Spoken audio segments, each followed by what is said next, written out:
बिस्मिल्लाहिर्रहमानिर्रहीम। अस्सलाम वालेकुम डियर स्टूडेंट्स, मैं हूं हैदर फैज़ान और आप देख रहे हैं हमारा YouTube channel smart studies academy. उम्मीद है आप सब खैरियत से होंगे। स्टूडेंट्स, जैसा कि आप जानते हैं हमारी discussion national book foundation class first year mathematics पर जारी है और हम यूनिट नंबर 6 को डिस्कस, हमारा लेक्चर नंबर 3 है और हम एक्सरसाइज 6.3 को कंप्लीट सॉल्व करेंगे। तो चलें स्टार्ट करते हैं अपने टॉपिक को। आज का हमारा टॉपिक है कम्बिनेशंस। कम्बिनेशन क्या है स्टूडेंट्स? इससे प्रीवियस लेक्चर में हमने परमुटेशन को डिस्कस किया था कि परमुटेशंस क्या होती हैं। बेसिकली ये सारी अरेंजमेंट्स हैं जो कि हम 9th क्लास से पढ़ते आ रहे हैं।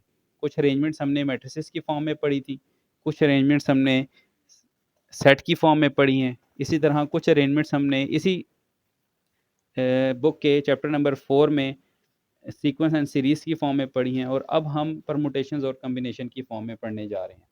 तो लास्ट लेक्चर हमारा परमुटेशन पे था, एक्सरसाइज 6.2 का। आप हमारी प्लेलिस्ट विजिट करके वो देख सकते हैं। आज हम स्टार्ट करेंगे एक नेक्स्ट टाइप ऑफ अरेंजमेंट जिसका नाम है कम्बिनेशन। अब कम्बिनेशन क्या है, चलें स्टार्ट करते हैं इसकी डेफिनेशन से।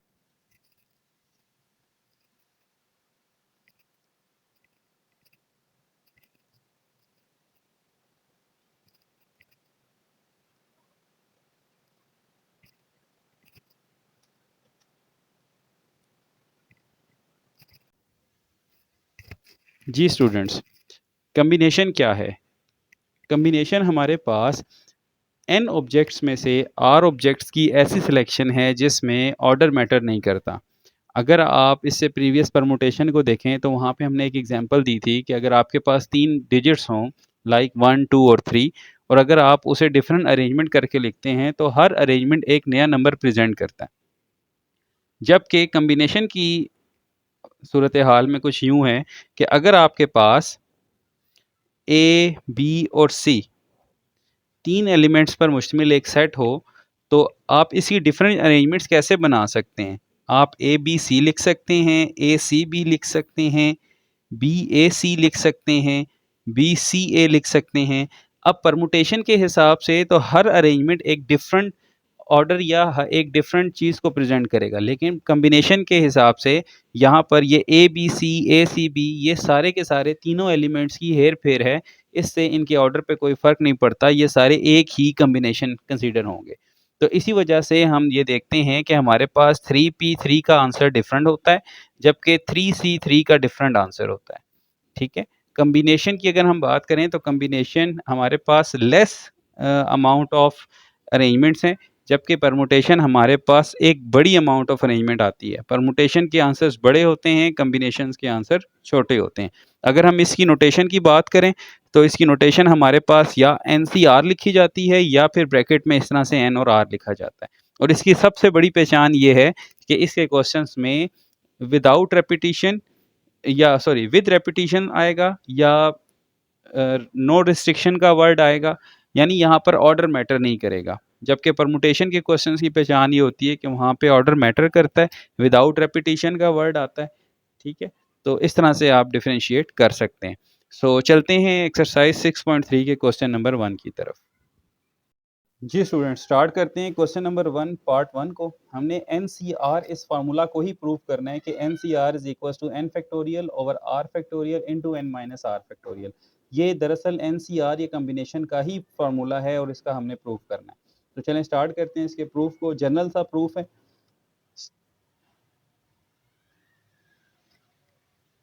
जी स्टूडेंट्स, हम कहते हैं कि हमारे पास जो एन है ये नंबर ऑफ ऑब्जेक्ट्स है। हम लिखते हैं given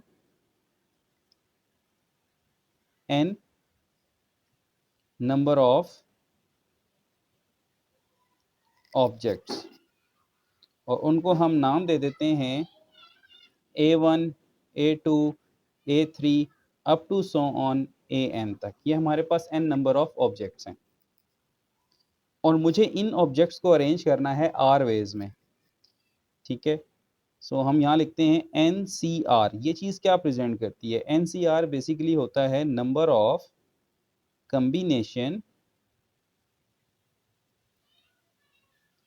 of R objects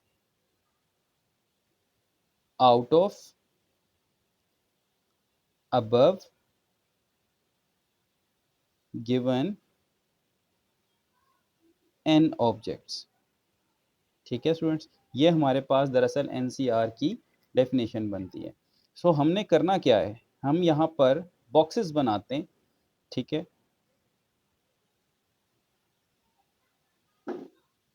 up to so on यहाँ तक। अच्छा स्टूडेंट्स, परमुटेशन वाले क्वेश्चन में आपको याद होगा कि हमने कुछ यूं किया था कि हमने इन बॉक्सेस की फिलिंग की थी। अब पहले बॉक्स को मैं कैसे फिल कर सकता हूँ, पहले बॉक्स को मेरे पास फिल करने के लिए n ऑप्शंस है, और वो n नहीं है, दरअसल ये हैं n into sorry n minus, अगर मैं आपको यूं बताऊं n-1 ये ऑप्शंस है। तो ये जो पहला बॉक्स है इसमें अगर मैं n-1 करता हूं तो ये चीज़ तो ज़ीरो है, तो इसका मतलब मैं पहले बॉक्स को n वेज से फिल कर सकता हूं। नेक्स्ट बॉक्स की क्या होगा, नेक्स्ट बॉक्स में आप लिखेंगे n-2-1। n-2-1 का मतलब है कि 2-1 करेंगे तो 1 आ जाएगा। सो नेक्स्ट बॉक्स को आप n-1 वेज से फिल कर सकते हैं। इसी तरह नेक्स्ट को n-2 वेज से, इससे नेक्स्ट को n-3 वेज से, और up to so on next box को आप फिल कर सकते हैं लास्ट वाले को n-r-1 वेज से। ठीक है स्टूडेंट, सो ये सारे के सारे हमारे पास बॉक्सेस की फिलिंग हो गई। NCR इज इक्वल्स टू,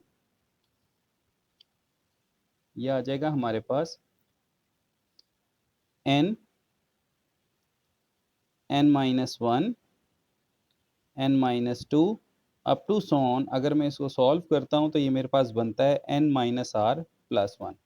ठीक है, सो ये NCR ये मेरे पास आर कम्बिनेशन हैं। अच्छा, अब ये तो हो गए डिफरेंट इनकी अरेंजमेंट्स। अब क्योंकि कम्बिनेशन के अंदर ऑर्डर मैटर नहीं करता, लिहाजा ये जो आपके पास अरेंजमेंट्स आई हैं इनकी सेल्फ अरेंजमेंट्स भी तो होंगी।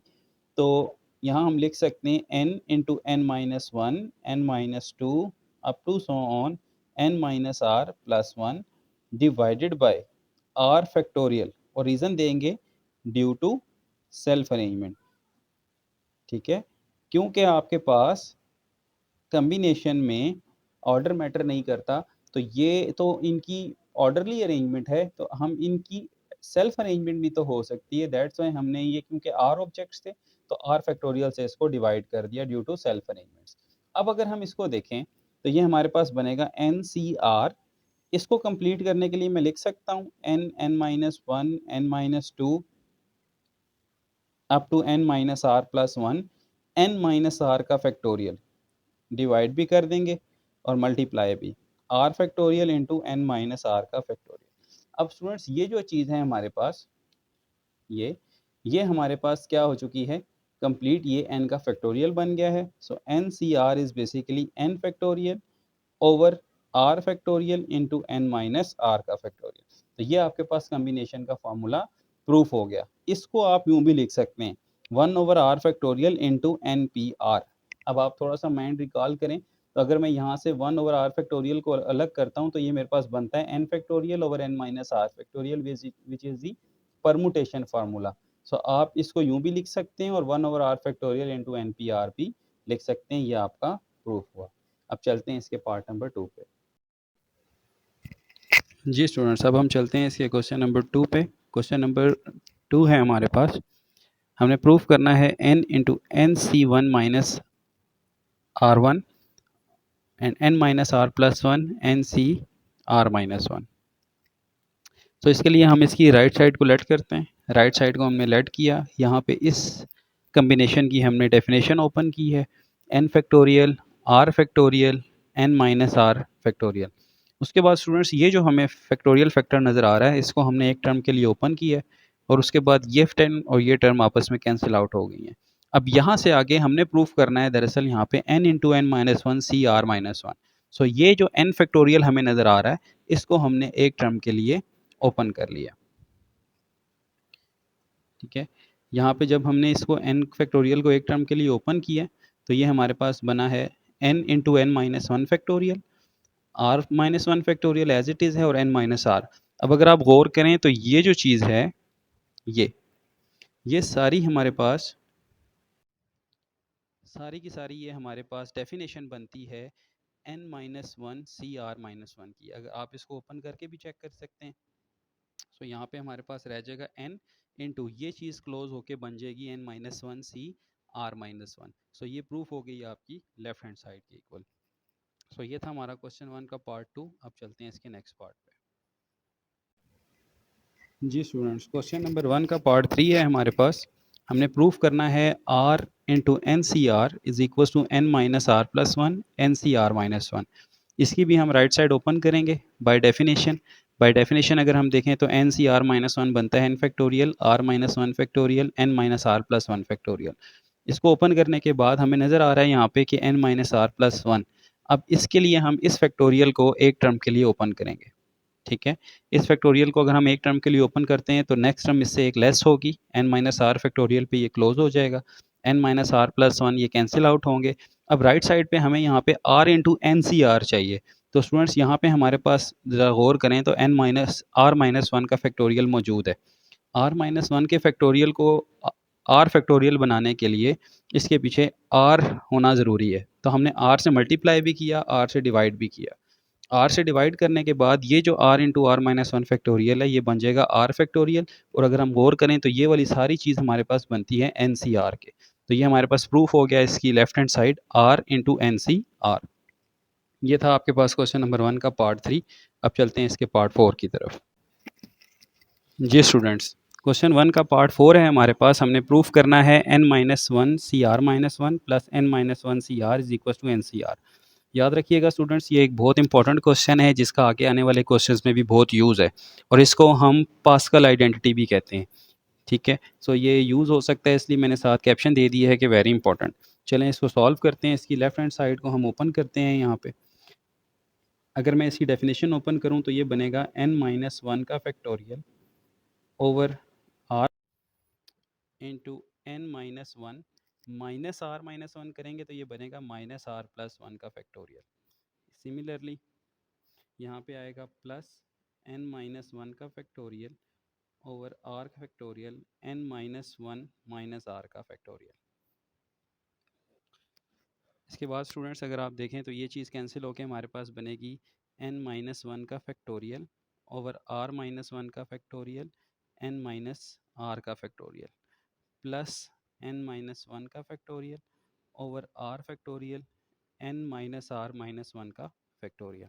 सो डिनोमिनेटर में देखें अगर हम इस फैक्टोरियल को एक टर्म के लिए ओपन करेंगे और इस आर फैक्टोरियल को एक टर्म के लिए ओपन करेंगे तो ये बनेगा एन माइनस वन का factorial over are minus one का factorial N minus are minus one का factorial plus N minus one factorial r into are minus one factorial N minus are minus one का factorial.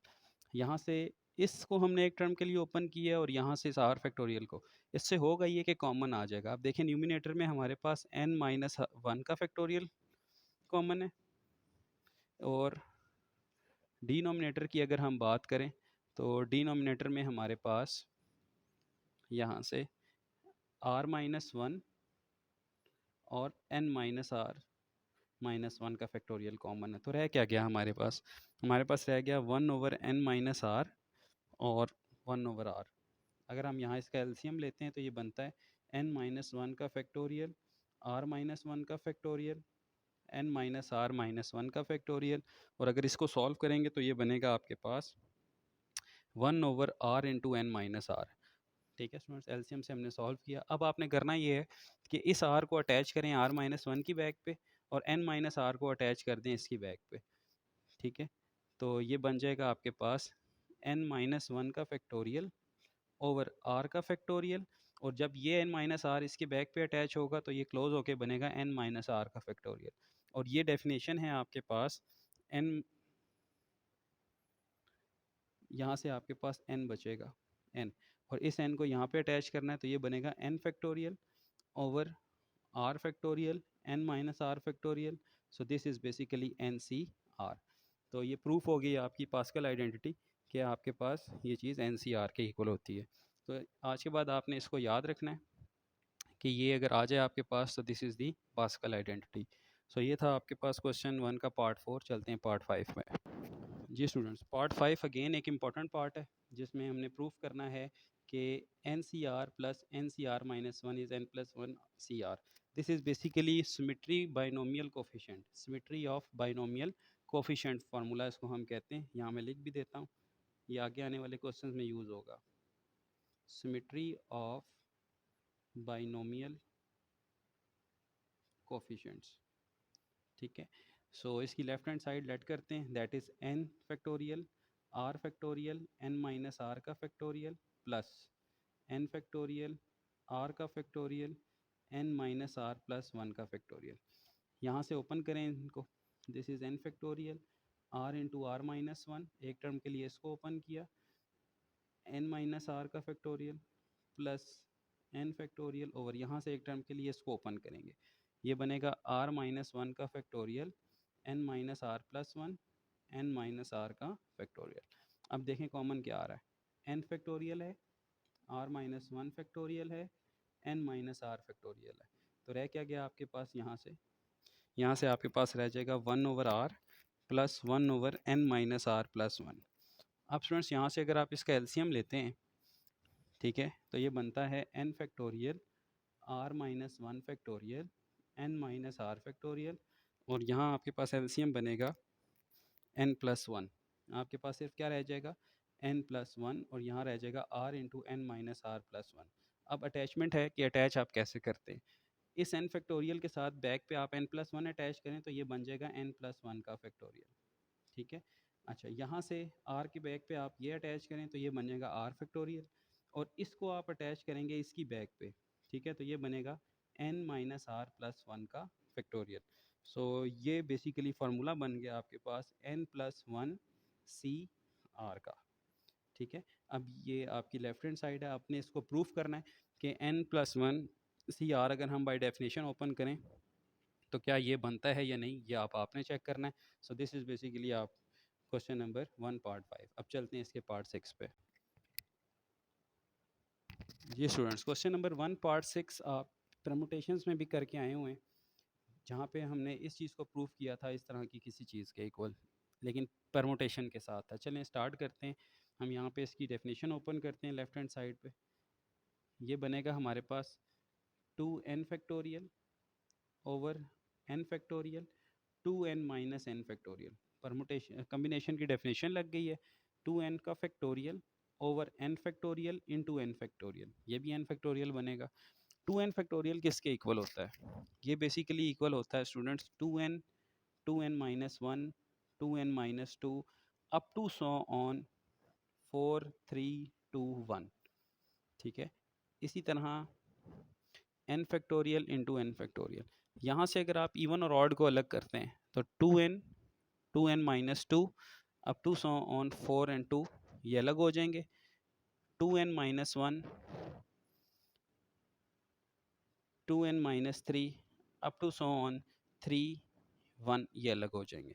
Even अलग कर लिए हैं students, odd को अलग कर लिया है, तो n factorial over n factorial ये बन जाएगा आपके पास। इसमें से हम n कॉमन ले लेते हैं, सॉरी 2 कॉमन लेते हैं, तो देखें कितनी दफ़ा 2 कॉमन आ रहा है n टाइम्स, तो ये बन जाएगा 2 की पावर n, इधर रह जाएगा n minus one n minus two up to so on 2 और 1 पे एंड हो जाएगा। ये चीज़ क्या है, ये है 2n minus one up to so on 3 और 1 तक ऑड हैं, डिवाइडेड बाय, डिवाइड हो रहा है किससे, n factorial into N factorial. अब अगर आप देखें तो ये है 2 की पावर n, ये चीज़ क्या बनती है, this is basically the product of 1 to n terms, तो this is the n factorial, यहाँ पे रह जाएगा 1 3 5 up to so on 2n minus one, इस ऑर्डर में लिख लेते हैं, divided by n factorial into N factorial. अब एक एन फैक्टोरियल इस एन फैक्टोरियल से कैंसिल आउट हो जाएगा, आपके पास रह जाएगा 2 की power n into this term divided by N factorial. So this is your right hand side. So ये था क्वेश्चन 1 पार्ट 6। चलते हैं पार्ट 7 की तरफ। जी स्टूडेंट्स, क्वेश्चन नंबर 1 का पार्ट 7 है हमारे पास, कहता है if N C P is equal to N C Q then there are two possible result, इधर P is equal to Q और P plus Q equal to N। So इसका मतलब क्या है, ज़रा हम ये देखते हैं। N C P is equal to N C Q का मतलब है कि the number of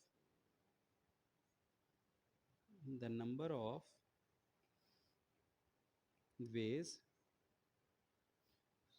to choose p elements from a set of n is same as the number of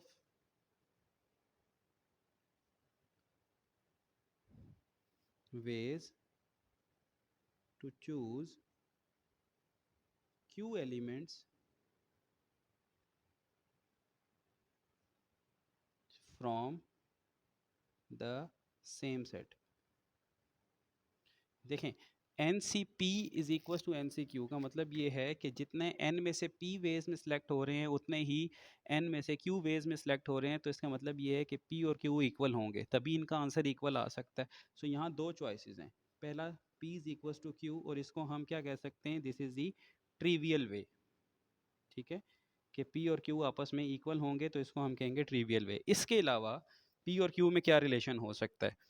अच्छा, अब एक प्रॉपर्टी हम यूज करते हैं, सेकंड वे है हमारे पास, प्रॉपर्टी है, इसको हम कहते हैं symmetry property of binomial coefficients. Symmetry property of binomial coefficients. ठीक है, ये हमारे पास कुछ इस तरह से होती है, इसका प्रूफ भी आपकी इसी एक्सरसाइज में गिवन है। ठीक है, किसी क्वेश्चन में, यानी कि हम एन सी आर अगर हमारे पास हो तो हम उसे लिख सकते हैं N C N minus are. ठीक है स्टूडेंट्स, ये याद रखना है आपने कि एन सी आर अगर हो तो वो इक्वल होता है किसके, N C N minus R के। तो हमारे पास एन सी पी है, इसको हम लिख सकते हैं N C N minus P according to this property. जो फर्स्ट था हमारे पास एन सी पी, उसको हम लिख सकते हैं N C N minus P, और ये इक्वल है किसके, एन सी क्यू के, क्योंकि एन सी पी और एन सी क्यू आपस में इक्वल हैं। एन सी पी को हमने लिखा है N C N minus P और इक्वल लिखा है एन सी क्यू के। तो इसका मतलब ये हुआ कि N minus P is equal to Q. अब ये दोनों आपस में अगर इक्वल है एन एन के, तो एन माइनस पी इक्वल होगा किसके, क्यू के, और यहाँ से हमारे पास रिजल्ट आ जाएगा N is equal to P plus Q. तो दो रिजल्ट्स हमारे पास बनते हैं, अगर दो कम्बिनेशंस आपके पास इक्वल हों तो या तो उनके आर आपस में इक्वल होंगे या फिर उन दोनों आर्स का जो सम है वो एन के इक्वल होगा। सो ये हमने प्रूव कर दिया कि अगर N C P is equal to N C Q हो तो या तो एन और पी सॉरी पी और क्यू इक्वल होंगे या फिर पी और क्यू का सम जो है वो एन के इक्वल होगा, और ये हमने प्रूव किया है symmetry property of binomial coefficients. ये एक प्रूफ है, ठीक है, आप करके भी देख सकते हैं। इसकी एग्जांपल अगर मैं आपको दूं तो ये समझ लें, 5C2 है, ये इक्वल होगा 5C5 माइनस टू यानी कि 5C3 के। 5C2 इक्वल होता है 5C3 के, दोनों के आंसर सेम है। तो ये था स्टूडेंट्स आपके पास पार्ट 7, इंपॉर्टेंट है, जो आगे आने वाले क्वेश्चंस में यूज़ होगा। सो चलते हैं इसके पार्ट 8 पे। जी स्टूडेंट्स, पार्ट नंबर 8 है हमारे पास, हमने प्रूफ करना है N C R plus two times N C are minus one plus N C are minus two is equal to N plus two C R. इसी के अंदर हम प्रॉपर्टीज इस्तेमाल करेंगे। सो स्टार्ट करते हैं इसकी राइट हैंड साइड से, इसकी राइट हैंड साइड लेट करते हैं N plus two C R. ठीक है, एक प्रॉपर्टी हम अभी पढ़ के आए थे, एक क्वेश्चन है हमने अभी पढ़ा था, मैं आपको दिखा देता हूँ। जी स्टूडेंट्स, ये क्वेश्चन अभी हम प्रूफ करके आए हैं, ये आइडेंटिटी कि आपके पास अगर n plus one C R हो, ये क्वेश्चन 1 का पार्ट 5 है कि n plus one C R हो तो आप उसे दो तरह से ब्रेक कर सकते हैं, यानी कि n प्लस वन है तो उससे एक लेस दोनों के साथ हो जाएगा, और r में से r और r माइनस वन इस तरह से अटैच हो जाएगा। तो यही प्रॉपर्टी हम यूज़ करने जा रहे हैं इसके पार्ट नंबर 8 के अंदर। सो ये हमारे पास है n plus two C R, तो इसको हम अगर लिखना चाहें तो यूँ लिख सकते हैं, इसको हम पास्कल आइडेंटिटी कहते हैं। ठीक है, कि इसमें से एक लेस अगर करें तो क्या बनता है, n plus one C R and R minus one. ठीक है, और फिर plus n plus one C R, इस तरह से हमने इसको ब्रेक कर लिया बाय पास्कल आइडेंटिटी। मैं पास्कल आइडेंटिटी भी लिख देता हूँ यहाँ पे कि एन सी आर अगर हो तो उसको हम लिख सकते हैं एन में से एक लेस सी आर में से एक less plus N minus one C R. तो देखें यहाँ पे हमारे पास एन प्लस टू था, हमने एक लेस किया तो एन प्लस वन, आर में से भी एक लेस किया आर माइनस वन, ये शेप बन गई। इसी तरह एन में से एक लेस किया तो एन प्लस वन, और जो भी आर है वो एज इट इज़ आ जाएगा। सो यहाँ पास्कल आइडेंटिटी यूज़ हुई है। सो इसका मतलब ये हुआ कि n plus two C R किसके इक्वल बन गया, n plus one C are minus one plus n plus one C R. अब इस पे दोबारा पास्कल आइडेंटिटी लगाएं दोनों पे, तो ये बनेगा n plus two C R, इस पे अगर लगाएं तो इसमें से एक लेस करें एन सी, इसमें से भी एक लेस करें आर, ठीक है। और इसमें से एक लेस करें ना तो ये N C are minus two बनता है, और इसमें से एक लेस करें दोबारा तो N C are minus one. ये इस पे इस पार्ट पे पास्कल आइडेंटिटी है, ठीक है स्टूडेंट्स। इसके अकॉर्डिंग इस पार्ट पे भी लगानी है, तो क्या बनेगा, प्लस इसमें से एक लेस करें एन से तो एन सी, आर में से भी एक लेस करें R minus one plus N C R, इसी तरह से। सो इसका मतलब ये हुआ कि हमने इन दोनों पे भी पास्कल आइडेंटिटी अलग अलग लगाई, तो ये दो पेयर्स मजीद बन गए, तो n plus two C r equal आ जाएगा। अब देखें क्या क्या चीज़ें सेम हैं और ऐड हो रही हैं। एक है एन सी आर, इसको स्टार्ट में लिखते हैं, फिर ये दोनों एक जैसी हैं, N C are minus one N C are minus one add करते हैं तो बनता है two N C are minus one, ठीक है, और plus N C are minus two. This is your left hand side जो आपने प्रूव करना था। तो सिंपल सा क्वेश्चन है स्टूडेंट्स, पहले आपने इस n plus two C R पे पास्कल आइडेंटिटी लगानी है इसके according. This is the identity, ये आपको याद होनी चाहिए, ये पार्ट 5 में प्रूफ भी किया। तो इस पे लगाया, ये दो सेट बने, इन दोनों पे सेपरेटली लगाया तो हमारे पास ये दो एलिमेंट्स, चार एलिमेंट्स बने, इनको एडिशन किया तो ये आपके पास लेफ्ट साइड बन गई। ये था पार्ट 8, चलते हैं पार्ट 9 की तरफ। जी स्टूडेंट्स, पार्ट 9 है हमारे पास N C R R into N C R equals to N into N minus one C are minus one. Right side open करते हैं, इसकी राइट हैंड साइड है हमारे पास एन इंटू, यहाँ पे डेफिनेशन ओपन करें तो क्या बनेगा, ये बनेगा हमारे पास एन माइनस वन का फैक्टोरियल ओवर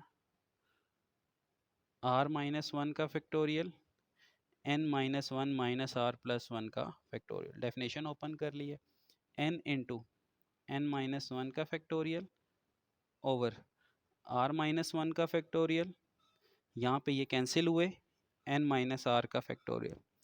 सो अब स्टूडेंट्स अगर हम देखें तो ये एन अटैच करते हैं इसके साथ, तो ये बनेगा N into N minus one का factorial over are minus one का फैक्टोरियल, ठीक है, और एन माइनस आर का फैक्टोरियल। सो ये कितनी टर्म्स के लिए ओपन है, एक टर्म के लिए ओपन है, इसको लिख सकते हैं एन फैक्टोरियल। यहाँ पे स्टूडेंट्स आर फैक्टोरियल मैं कंप्लीट करना चाहता हूँ, ठीक है। यहाँ आर फैक्टोरियल कैसे कंप्लीट होगा, अगर मैं आर से मल्टीप्लाई भी कर दूँ और आर से डिवाइड भी कर दूँ। तो ये देखें मैंने यहाँ पे आर से मल्टीप्लाई भी किया और आर से डिवाइड भी कर दिया। सो अब ये चीज़ क्या बन जाएगी, ये बनेगी R into N factorial are factorial N minus are factorial, और अगर क्लोज करें तो this is the definition of N C R. So this is your left hand side. तो राइट साइड को हम लेकर चले थे और हमने लेफ्ट साइड प्रूफ कर दिया। ये था स्टूडेंट्स हमारे पास क्वेश्चन 1 का पार्ट 9। चलते हैं इसके लास्ट पार्ट की तरफ।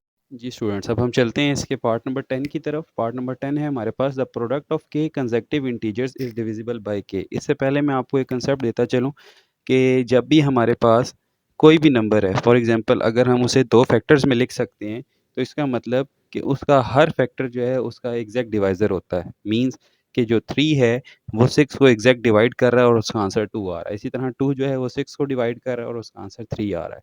तो अगर आपने जब भी किसी पॉलिनोमियल को, किसी इंटीजर को डिविजिबल शो करना है किसी दूसरे पॉलिनोमियल या दूसरे नंबर के साथ, तो आपने उसके फैक्टर बना लेने हैं, ठीक है। अभी यहाँ पे हमने ये शो करना है द प्रोडक्ट ऑफ के consecutive integers is divisible by के फैक्टोरियल। तो सबसे पहले हम इसका स्टार्ट लेते हैं, हम कहते हैं कि the let n plus one n plus two up to so on n plus K are integers. ये हमारे पास इंटीजर्स हैं, ठीक है। और अगर इन इंटीजर्स को n plus one n plus two up to so on n plus K है, ठीक है स्टूडेंट्स। अगर मैं इन इंटीजर्स को n फैक्टोरियल से मल्टीप्लाई और डिवाइड कर दूं, ये प्रोडक्ट ऑफ इंटीजर्स है, ठीक है, प्रोडक्ट ऑफ के कंसेक्टिव इंटीजर्स हैं ये।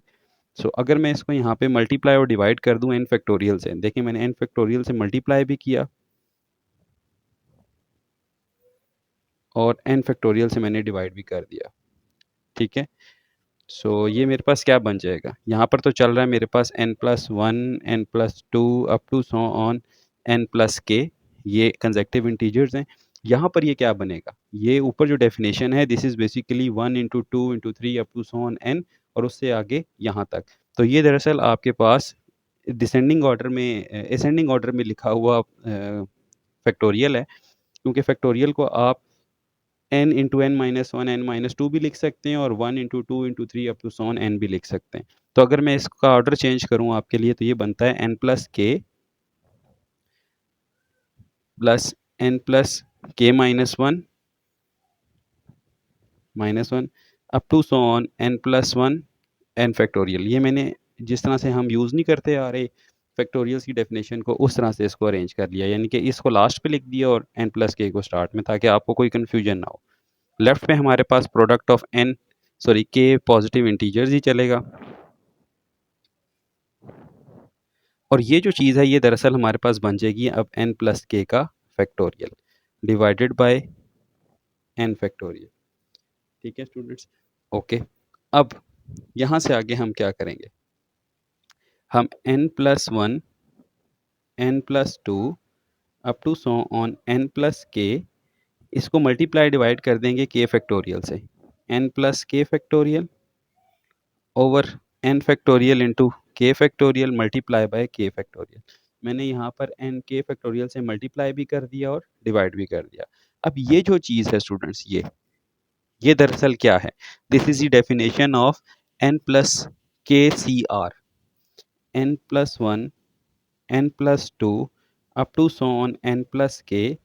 ये जो चीज़ है n+k factorial over n factorial into k factorial, this is basically definition of n+k_CR। आप ओपन करके भी चेक कर सकते हो, इसको आप ओपन करो तो आपको ये चीज़ मिलेगी। तो ये तो कम्बिनेशन की डेफिनेशन बन गई, और यहाँ पे है हमारे पास k फैक्टोरियल। अब एक बात ध्यान में रखनी है कि ये जो चीज़ है this is a positive integer, combination का आंसर हमेशा पॉजिटिव इंटीजर होता है, क्योंकि उसमें n भी पॉजिटिव है और k भी पॉजिटिव है, और डेसिमल आंसर आ ही नहीं सकता। सो this is a positive integer, और k फैक्टोरियल भी क्या है, एक पॉजिटिव इंटीजर है। इसका मतलब जो product of k consecutive integers हैं वो दो फैक्टर्स में डिवाइड हो गए, ठीक है। एक ये फैक्टर है उसका n+k_CR, और एक ये फैक्टर है k फैक्टोरियल। तो अभी हमने पढ़ा था कि अगर किसी चीज़ को आप दो फैक्टर्स में डिवाइड कर लेते हैं, तो इसका मतलब उसका हर फैक्टर उसका डिवाइज़र होता है। तो यहाँ पर हमारे पास ये जो k फैक्टोरियल है ये डिवाइड कर रहा है इस चीज़ को, क्योंकि ये वाली जो चीज़ है k कंसेक्टिव इंटीजर्स की, ये दो फैक्टर्स में डिवाइड हो गई है। This implies n+1 n+2 up to n+k divisible by k factorial, and its answer is positive integer. Positive integer क्यों कहा, क्योंकि n+k_CR is a positive integer. तो इससे साबित हुआ कि जो k पॉजिटिव इंटीजर्स का प्रोडक्ट है वो k फैक्टोरियल से डिवाइड होता है। तो स्टूडेंट्स ये था आपके पास पार्ट नंबर 10। आप इसको एक दफ़ा फिर देख लीजिएगा कि हमने यहाँ पर क्या किया है। हमने यहाँ पर k कंसेक्टिव इंटीजर्स लेट किए हैं, उनको प्रोडक्ट किया है, और किसी ना किसी तरह से फैक्टोरियल की डेफिनेशन को कंप्लीट किया है। यहाँ पर हमने n फैक्टोरियल से मल्टीप्लाई डिवाइड किया, तो यहाँ ऊपर हमारे पास n फैक्टोरियल बन गया, सॉरी n+k फैक्टोरियल बन गया, और फिर हमने k फैक्टोरियल से मल्टीप्लाई डिवाइड किया, जिससे ये जो चीज़ है हमारे पास k n+k_CR की डेफिनेशन बन गई, और ये k फैक्टोरियल बन गया। सो ये हमारे पास प्रोडक्ट जो है दो फैक्टर में डिवाइड हो गया, और अगर दो फैक्टर में डिवाइड हुआ तो it means k factorial is the divisor of this. So इससे आपका क्वेश्चन नंबर 10 जो है वो कंप्लीट हुआ। अब हम चलते हैं इसके क्वेश्चन 2 पे। जी स्टूडेंट्स, ये है हमारे पास क्वेश्चन नंबर 2 का पार्ट 1, जिसमें हमने वैल्यूज़ फाइंड करनी है n की, और हमारे पास ये चीज़ गिवन है। अच्छा, ये क्वेश्चन मैं आपको दो मेथड से करवाऊंगा, ठीक है। दोनों में से जो आपको सूट लगता हो, जो सूट करता हो, आसानी से समझ आता हो, आप उसको फॉलो कर लीजिएगा। सो पहला मेथड इसका ये है स्टूडेंट्स कि आप यहाँ पर इसकी डेफिनेशन ओपन कर दें।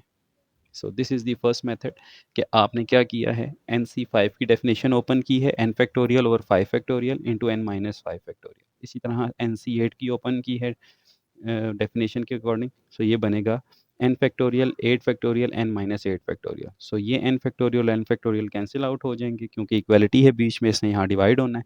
और उसके बाद आपने किया क्या है कि n माइनस 8 और सॉरी n माइनस 5 को यहाँ ले गए हैं आप और 8 फैक्टोरियल को यहाँ ले गए। सो n minus 5 is greater than n minus 8। सो हमने n माइनस 5 को 3 टर्म्स के लिए ओपन कर लिया, n minus 5, n minus 6, n minus 7 and n minus 8 के फैक्टोरियल पे एंड किया।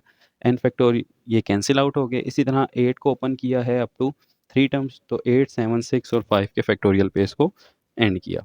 तो स्टूडेंट्स यहाँ से हमारे पास 3 फैक्टर्स बच गए हैं, n minus 5, n minus 6, n minus 7 और यहाँ से बचा है 8, 7 एंड 6। हमें नज़र आ रहा है यहाँ पर भी कि यहाँ पे n में से 5 लेस हैं, यहाँ पे एक ज़्यादा है, यहाँ पे उससे एक ज़्यादा है। सो अब आपने करना क्या है, आपने एक ऐसा एंड ढूंढना है जो कि आपकी इन तीनों वैल्यूज़ को सेटिस्फाई कर दे। सो n इज़ इक्वल टू 13 एक ऐसी वैल्यू है जो अगर हम यहाँ पुट करते हैं, 13 माइनस 5 तो 8 आता है, 13 माइनस 6 करते हैं तो 7 आता है और 13 माइनस 7 करते हैं तो 6 आता है। सो एक तो आपको यहाँ से n पता चल जाएगा, दैट इज़ 13। अब दूसरा मेथड स्टूडेंट्स ये है कि हमने बाइनोमियल सिमेट्री कोफिशिएंट्स पढ़ा था, हमें ये चीज़ पता है as symmetry property of binomial coefficients. So ये आपके पास क्या होता है, ये बेसिकली स्टूडेंट्स आपके पास होती है N C are is equals to N C N minus are. ठीक है, N C are is equals to N C N minus R. So यानी अगर आपके पास एन सी आर है तो आप उसे N C N minus R लिख सकते हैं। यही प्रॉपर्टी हम यूज़ भी करके आए हुए हैं इसके पार्ट नंबर 5 या 6 के अंदर, सॉरी 7 के अंदर। पार्ट 7 में हमने जब एन सी पी और एन सी क्यू वाला क्वेश्चन किया था क्वेश्चन 1 के, तो वहाँ पे हमने ये symmetry property of binomial coefficients लिखी थी। सो स्टूडेंट्स ये एक प्रॉपर्टी है, ये वैलिड प्रूव्ड रिजल्ट है, आप इसको शो भी कर सकते हैं ओपन करके, ये दोनों इक्वल होते हैं आपस में। सो यहाँ हम इसको यूज़ करते हुए एन की वैल्यू फाइंड करेंगे। देखें कैसे, ये हमारे पास है N C 5, N C 5 is equal to N C 8 है। अच्छा, एन सी 8 को हम इसको प्रॉपर्टी के मुताबिक लिख सकते हैं एन सी एन माइनस 8, बिल्कुल लिख सकते हैं क्योंकि एन सी 8 इक्वल होता है एन सी एन माइनस 8 के अकॉर्डिंग टू दिस प्रॉपर्टी। अगर आप यहाँ लिखें ना एन सी 8 तो आप लिख सकते हैं एन सी एन माइनस 8। तो हमने एन सी 8 को लिख लिया इस फॉर्म में जो कि बनती है एन सी एन माइनस 8। तो अब हम इनको कंपेयर करवाएं तो n की जगह n है और 5 किसके इक्वल है, n माइनस 8 के। This implies 5 is equal to n minus 8 और यहाँ से हमारे पास जो n का आंसर आ रहा है that is 5 plus 8 which is 13। तो इस तरह से भी आप निकाल सकते हैं जो कि एक ईजी वे है सिमेट्री प्रॉपर्टी का यूज़ करके। अदरवाइज़ फिर पहला मेथड तो मैंने आपको पहले बता दिया कि आप दोनों को ओपन करें और सॉल्व कर लें। सो चलते हैं इसके नेक्स्ट पार्ट पे। इसका नेक्स्ट पार्ट है students N C 15 is equal to N C 7। यहाँ पर भी हम symmetry property of binomial coefficients का ही यूज़ करेंगे।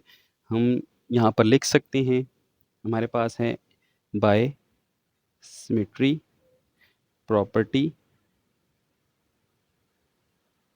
Of binomial coefficients. सो वो होती है हमारे पास N C are is equal to N C N minus R. यहाँ पे हमने करना क्या है, ये हमारे पास है N C 7, N C 7 equal किसके है, एन सी 15 के। एन सी 15 को आपने लिखना है एन सी एन माइनस 15 लिख सकते हैं because N C 15 is equal to N C N minus 15 according to symmetry property of binomial coefficients. यहाँ से कंपैरिजन अगर करें तो 7 किसके इक्वल है, एन माइनस 15 के, और यहाँ से हमारे पास एन का आंसर जो आ रहा है that is 7 plus 15। So n is equal to 22। So ये है स्टूडेंट्स आपका आंसर। अब चलते हैं इसके थर्ड पार्ट पे। थर्ड पार्ट है स्टूडेंट्स हमारे पास N C 50 is equal to N C 1। यहाँ पर भी हम वही प्रॉपर्टी यूज़ करेंगे। हमारे पास है एन सी 1 और एन सी 50 को मैं लिख रहा हूँ एन सी एन माइनस 50। अब अगर कंपेयर करें तो 1 किसके इक्वल है, एन माइनस 50 के, और यहाँ से हमारे पास n का जो आंसर आ रहा है वो बनेगा 51। ठीक है। अच्छा, यहाँ पे हम कंपेयर नहीं कर सकते क्योंकि 50 इक्वल नहीं होता n के। जब तक आप सिमेट्री प्रॉपर्टी नहीं लगाएंगे यहाँ पर n नहीं आएगा तब तक n की वैल्यू नहीं आ सकती। चलते हैं इसके पार्ट 4 पे। जी स्टूडेंट्स, पार्ट 4 है हमारे पास 2nc3 ratio nc3 is equals to 11:1। तो हम यहाँ पे इसकी डेफिनेशन ओपन करते हैं। 2nc3 किसके इक्वल होगा? 2n का फैक्टोरियल ओवर 3 का फैक्टोरियल इंटू 2n-3 का factorial ratio n factorial 3 factorial n-3 factorial और 11:1। अच्छा स्टूडेंट्स, अब आपने करना क्या है, रेशो का मतलब होता है डिवीजन, और डिवीजन को जब हम मल्टीप्लाई में चेंज करते हैं तो ये रेसिप्रोकल हो जाता है। तो ये आ जाएगा 2n factorial over 3 factorial 2n-3 factorial multiply 3 factorial n-3 factorial over n factorial equals to 11/1 यानी कि 11। अब देखें कैंसिल क्या क्या हो रहा है। यहाँ पे हम डेफिनेशन को ओपन करते हैं 2n की कहाँ तक, 2n-3 तक। तो ये बनेगा 2n 2n-1 2n-2 2n-3 और साथ factorial divided by 3 factorial 2n-3 factorial multiply 3 factorial n-3 factorial over n factorial equals to 11। अब देखें कैंसिल आउट क्या क्या हो रहा है। हमारे पास जो चीज़ें कैंसिल हो रही हैं that is n factorial, sorry यहाँ पे अभी हमें n फैक्टोरियल को भी ओपन करना पड़ेगा। इसको हम यहाँ ओपन कर लेते हैं। इसको हम ओपन करते हैं up to 3 terms n-1 n-2 n-3 का फैक्टोरियल। अब ये n-3 फैक्टोरियल इससे कैंसिल हुआ, ये 2n-3 इससे कैंसिल हुआ, ये 3 फैक्टोरियल इस 3 फैक्टोरियल से। ध्यान रखिएगा ये n जो है इस n से कैंसिल आउट हो जाएगा। हमारे पास क्या रह गया, हमारे पास 2 रह गया है। उसके बाद इन दोनों में से हम 2 कॉमन ले सकते हैं, तो क्या रह जाएगा n-1, फिर एक 2n-1 भी रहता है, ठीक है, over n-1 n-2 equals to 11। अब देखें क्या कैंसिल होगा, ये n-1 इससे कैंसिल हुआ, क्या रह जाएगा, यहाँ से हमारे पास बनेगा 2 2 ज़र 4, सो ये बन जाएगा 4 इंटू 2n-1 इक्वल्स टू 11। सो यहाँ पे स्टूडेंट्स अगर हम इसको सॉल्व करते हैं, ये बनेगा 8n-4 equals to 11। 8n is equals to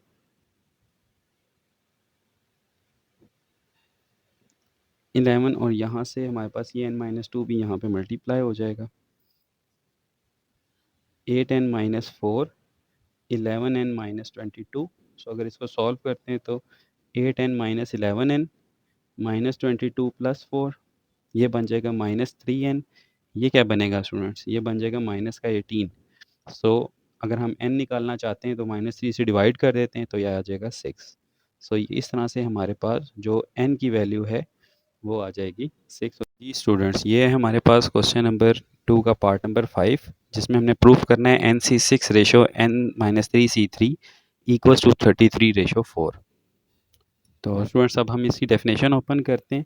NC6 हमारे पास बनता है n factorial 6 factorial n-6 factorial ratio n-3 factorial divided by 3 factorial into n-3 factorial is equals to 33:4। अब स्टूडेंट्स हमें ये पता है कि रेशियो से ये चीज़ इसमें चेंज हो जाएगी मल्टीप्लाई में, और ये रेसिप्रोकल हो जाएगा इसका। यहाँ आ जाएगा n factorial 6 factorial n-6 factorial multiply 3 factorial n-6 factorial, ये चीज़ क्या बन जाएगी n-6, और ये n-3 यहाँ पे नीचे आ जाएगा इक्वल्स टू 33/4। ये और ये तो कैंसिल आउट हो गया। इसको हमने ओपन करना है 3 टर्म्स के लिए, तो ये बनेगा n-1 n-2 n-3 factorial divided by, तो स्टूडेंट्स यहाँ पे हमारे पास आ जाएगा 6 into 5 into 4 into 3 factorial multiply 3 factorial over n-3 factorial equals to 33/4। यहाँ से ये और ये कैंसिल होंगे, 3 फैक्टोरियल और 3 फैक्टोरियल कैंसिल हो जाएंगे। तो हमारे पास क्या बच गया, हमारे पास रह गया n n-1 n-2 equals to, यहाँ से इस 4 और इस 4 को भी हम कैंसिल कर देते हैं। 6 5 ज़र 30, 30 इंटू 33 तो अगर हम ये देखें 30 इंटू 33 तो ये हमारे पास बनता है n-1 n-2 is equal to 990। इस तरह का क्वेश्चन हम परमुटेशन में भी करके आए हैं। हम 990 को ब्रेक कर सकते हैं 3 कंसेक्टिव नंबर्स में। किस तरह से? हम इसे लिख सकते हैं 11 इंटू 10 इंटू 9। ये भी 3 कंसेक्टिव नंबर्स हैं, ये भी 3 कंसेक्टिव नंबर्स हैं, तो कंपैरिजन हो सकता है। n की हमारे पास आंसर क्या आ रहा है? 11 आ रहा है। सो ये है स्टूडेंट्स हमारे पास क्वेश्चन नंबर 2 का पार्ट 5। अब हम चलते हैं इसके पार्ट 6 की तरफ। जी स्टूडेंट्स, पार्ट 6 है हमारे पास 2nc3 is equal to nc2 is equal to 12:1। Definition open करते हैं। ये बनेगा हमारे पास 2n का factorial over 3 factorial 2n minus 3 factorial ratio n factorial 2 factorial n minus 2 factorial equals to 12/1, यानी कि ये 12 ही रहेगा। रेशो 1 लिख देते हैं फिलहाल, नेक्स्ट में रेशो चेंज कर देंगे। सो ये बनेगा हम आपके पास 2n minus 1 2n minus 2 2n minus 3। सो यहाँ पे स्टूडेंट्स हमारे पास आ जाएगा 3 factorial 2n minus 3 factorial ratio n factorial. इसको भी ओपन कर लेते हैं दो टर्म्स के लिए, n minus 1 n minus 2 factorial पे एंड करते हैं, divided by 2 factorial into n minus 2 factorial, और ये बनेगा आपके पास 12 ही, क्योंकि 12/1 हमारे पास 12 होता है। अब हमारे पास क्या कैंसिल हो रहा है? ये और ये कैंसिल हो जाएंगे, ये और ये कैंसिल आउट हो जाएंगे। अब इस रेशो को हमने चेंज करना है मल्टीप्लाई में, तो ये रेसिप्रोकल हो जाएगा। यहाँ से आ जाएगा 2n, इन दोनों में से भी मैं 2 कॉमन ले रहा हूँ, तो ये 2 इंटू n माइनस 1 रहेगा, एक ये 2n माइनस 1 है ओवर 3 का फैक्टोरियल है मल्टीप्लाई 2 फैक्टोरियल है over n into n minus 1 है इक्वल्स टू 12।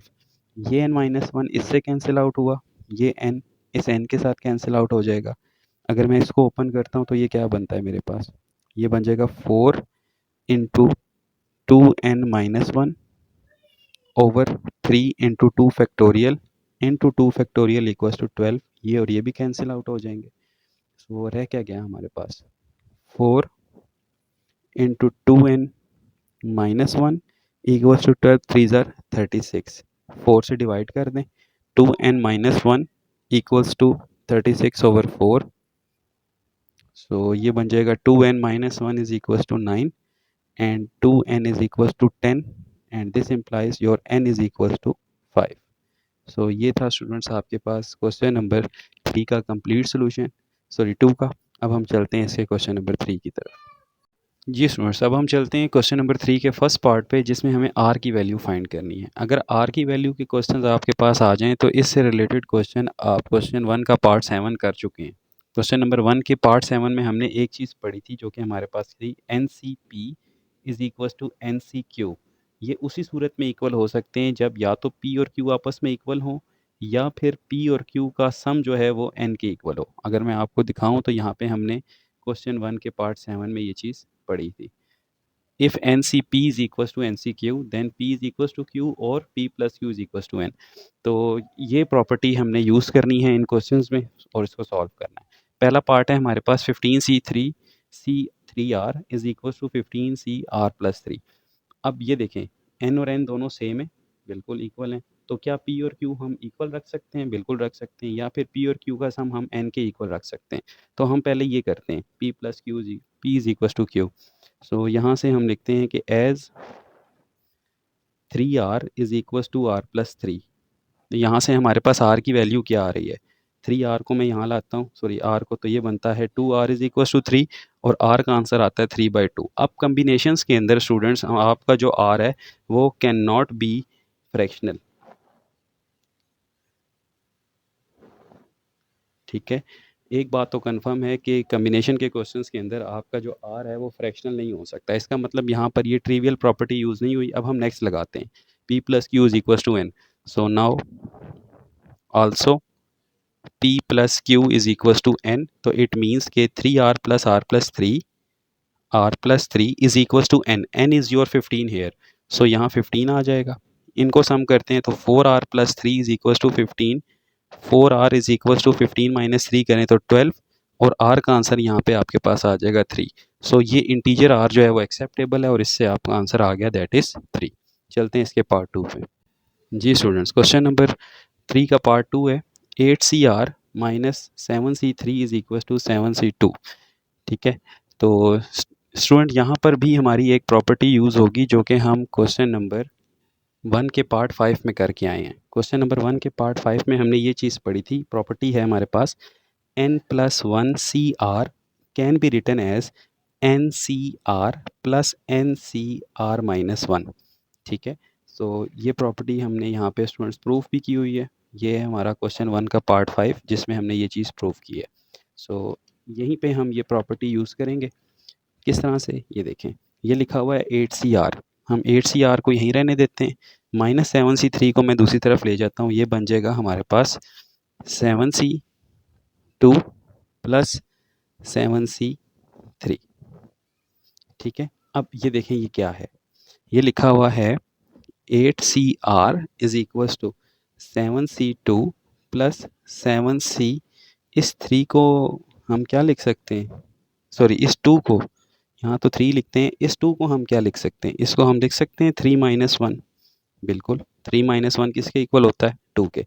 तो क्या ये प्रॉपर्टी हमारे पास बन चुकी है। ठीक है, देखें n+1 यानी कि 8, उससे एक लेस, दोनों में यहाँ पे n आ गया, मीन 7 आ गया। r है और r-1 है, r है, यहाँ पे r है, यहाँ पे 3-1 है और यहाँ पे 3 है। तो इसका मतलब ये r है। ठीक है, प्रॉपर्टी में देखें ये r है, ये भी r होगा और ये r-1 होगा। तो इससे हमारे पास r की डेफिनेशन क्या बनती नज़र आ रही है, अगर हम कंपेयर करें तो r जो है, this implies r is equal to 3। r का आंसर हमारे पास क्या आ रहा है, 3 r। ठीक है, कैसे आ रहा है एक दफ़ा फिर देख लें आप। हमने यहाँ पर ये जो चीज़ है बेसिकली है हमारे पास, इन दोनों चीज़ों को कंपेयर करें, यहाँ पे ये लिखा हुआ है NCR, तो ये लिखा हुआ है 7C2, ये लिखा हुआ है NCR-1, ये लिखा हुआ है 7C3-1। ठीक है, तो इन चीज़ों को अगर हम कंपेयर करें तो दिस इज़ बेसिकली 8C3। ठीक है, ये 8C3 के इक्वल है। ठीक है, ये दोनों जो चीज़ें हैं बाय दिस प्रॉपर्टी, ये हमारे पास किसके इक्वल हैं, 8C3 के इक्वल हैं। तो यहाँ से अब हम 8CR को कंपेयर करवा सकते हैं, R का आंसर हमारे पास क्या आ रहा है, 3 आ रहा है। सो this is the question number 3 part number 2। Properties use होती हैं, प्रॉपर्टीज़ आपने याद करने ली हैं। हमने सिर्फ क्या किया है, हमने इसकी राइट साइड पे ये जो 2 चीज़ें हमारे पास बनी थी, इनको हमने इसके साथ कंपेयर करवाया। ये हमारे पास है 7C3 यानी कि ये है NCR, और ये है 7CR-1, तो हमने इसको लिख लिया है 7C3-1। तो ये दोनों चीज़ें जो हैं वो मिलकर बनाती हैं n+1CR, मीन्स के 7+1C3, 8C3, और अब कंपेयर कर लें तो R का आंसर आ जाएगा 3। अब हम चलते हैं इसके नेक्स्ट पार्ट पे। जी स्टूडेंट्स, नेक्स्ट पार्ट है हमारे पास 16CR is equal to 16CR+4। यहाँ पर भी हम वही प्रॉपर्टी यूज़ करेंगे जो हमने पहले पढ़ी थी, that is NCP is equal to NCQ, इधर P is equal to Q और P plus Q is equal to N। तो हम पहले P और Q को इक्वल रख के देखते हैं। तो R is equal to R+4 अगर हम रखें तो क्या आता है हमारे पास, ये बनेगा स्टूडेंट्स हमारे पास R is equal to R+4। यहाँ से रिजल्ट आ रहा है 0 is equal to 4 which is not acceptable, which is not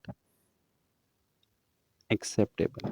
यहाँ से तो ये प्रॉपर्टी हमें कोई रिजल्ट नहीं दे रही। अब हम नेक्स्ट वाली रखते हैं, P plus Q is equal to N, means R+4 is equal to 16, 2R plus 4 is equal to 16, 2R is equal to 16 minus 4 यानी कि 12, and R is equal to 12/2 which is 6। So ये answer हमारा acceptable है। तो इस तरह से हमारे पास आंसर आ गया R इज इक्वल टू 6। अब हम चलते हैं इसके नेक्स्ट पार्ट पे। जी स्टूडेंट्स, नेक्स्ट पार्ट है हमारे पास 15CR ratio 15CR-1 equals to 11/5। तो हम यहाँ पे इसकी डेफिनेशन ओपन करते हैं।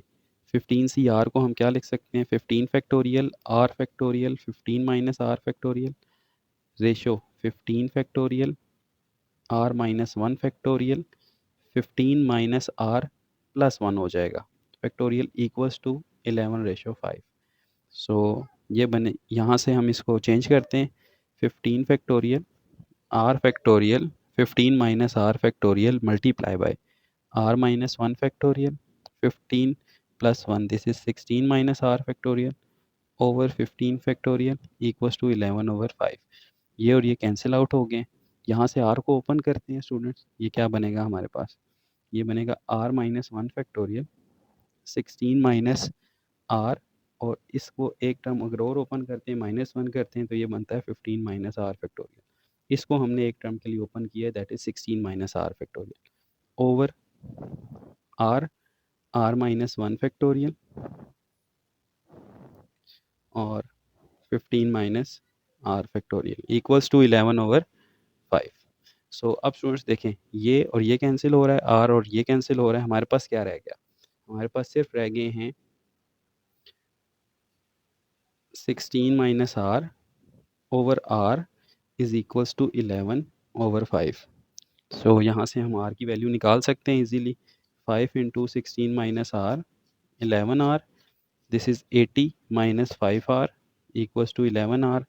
और अगर हम इसको हम वहाँ ले जाएं तो 11 और 5 कितने हो गए 16, और ये आ जाएगा हमारे पास 80, और यहाँ से आर का आंसर हमारे पास आ जाएगा 80 over 16 that is 5। So our answer is 5। ये था स्टूडेंट्स हमारे पास क्वेश्चन नंबर 3 का कंप्लीट सोल्यूशन। अब हम चलते हैं इसके क्वेश्चन नंबर 4 की तरफ। जी स्टूडेंट्स, ये हमारे पास क्वेश्चन नंबर 4 का फर्स्ट पार्ट जिसमें हमने एन और आर दोनों फाइंड करने हैं। ये थोड़े से लेंथी क्वेश्चंस हैं और हमारे पास 3 तरह के रेशियोज़ यहाँ पे सिनेरियोज़ गिवन है। तो हम करेंगे क्या, हम पहले 2 को रखेंगे पहले 2 के इक्वल, फिर नेक्स्ट 2 को रखेंगे नेक्स्ट 2 के इक्वल, इस तरह से इसको सॉल्व करेंगे। तो अभी मैं पहले 2 रेशियोज़ की कंपैरिजन करवा रहा हूँ पहली 2 रेशियोज़ के साथ। तो ये बनेगा हमारे पास, अगर मैं इनकी कंपैरिजन करवाता हूँ पहली 2 की, तो एन सी आर माइनस 1 का फॉर्मूला क्या बनता है, N factorial are minus 1 factorial N minus are plus 1 factorial ratio. ये क्या बनेगा, N factorial are factorial N minus are factorial equals to 6:14। यहाँ पे स्टूडेंट्स मैं इसको ओपन करवा कर यहाँ से रेसिप्रोकल इसका कर रहा हूँ, R minus 1 factorial N minus are plus 1, और यहाँ से एक टर्म के लिए इसको ओपन भी कर रहा हूँ, एन माइनस आर और फैक्टोरियल पे and multiply R minus 1 factorial, मैं इसको ऊपर भी लेकर जा रहा हूँ और आर के फैक्टोरियल को एक टर्म के लिए ओपन भी करवा रहा हूँ, into N minus are factorial divided by N factorial equals to 6/14। Cancel क्या क्या होगा, ये और ये कैंसिल हुआ, एन माइनस आर और ये कैंसिल हुआ, आर माइनस 1 फैक्टोरियल कैंसिल हुआ। हमारे पास जो रह गया स्टूडेंट्स वो क्या है, वो है हमारे पास ऊपर से सिर्फ आर रह जाएगा, यहाँ नीचे से हमारे पास एन माइनस आर प्लस 1 रह जाएगा इक्वल्स टू 6/14। ठीक है, सो अगर हम इसको सॉल्व करें तो ये हमारे पास क्या बनता है, 14r is equals to 6n minus are plus 1, और ये बनेगा आपके पास 14r 6n minus 6r plus 6, इन सब को यहाँ ले आएँ तो ये बनेगा आपके पास 6n minus 6r minus 14r plus 6 equals to 0, 6n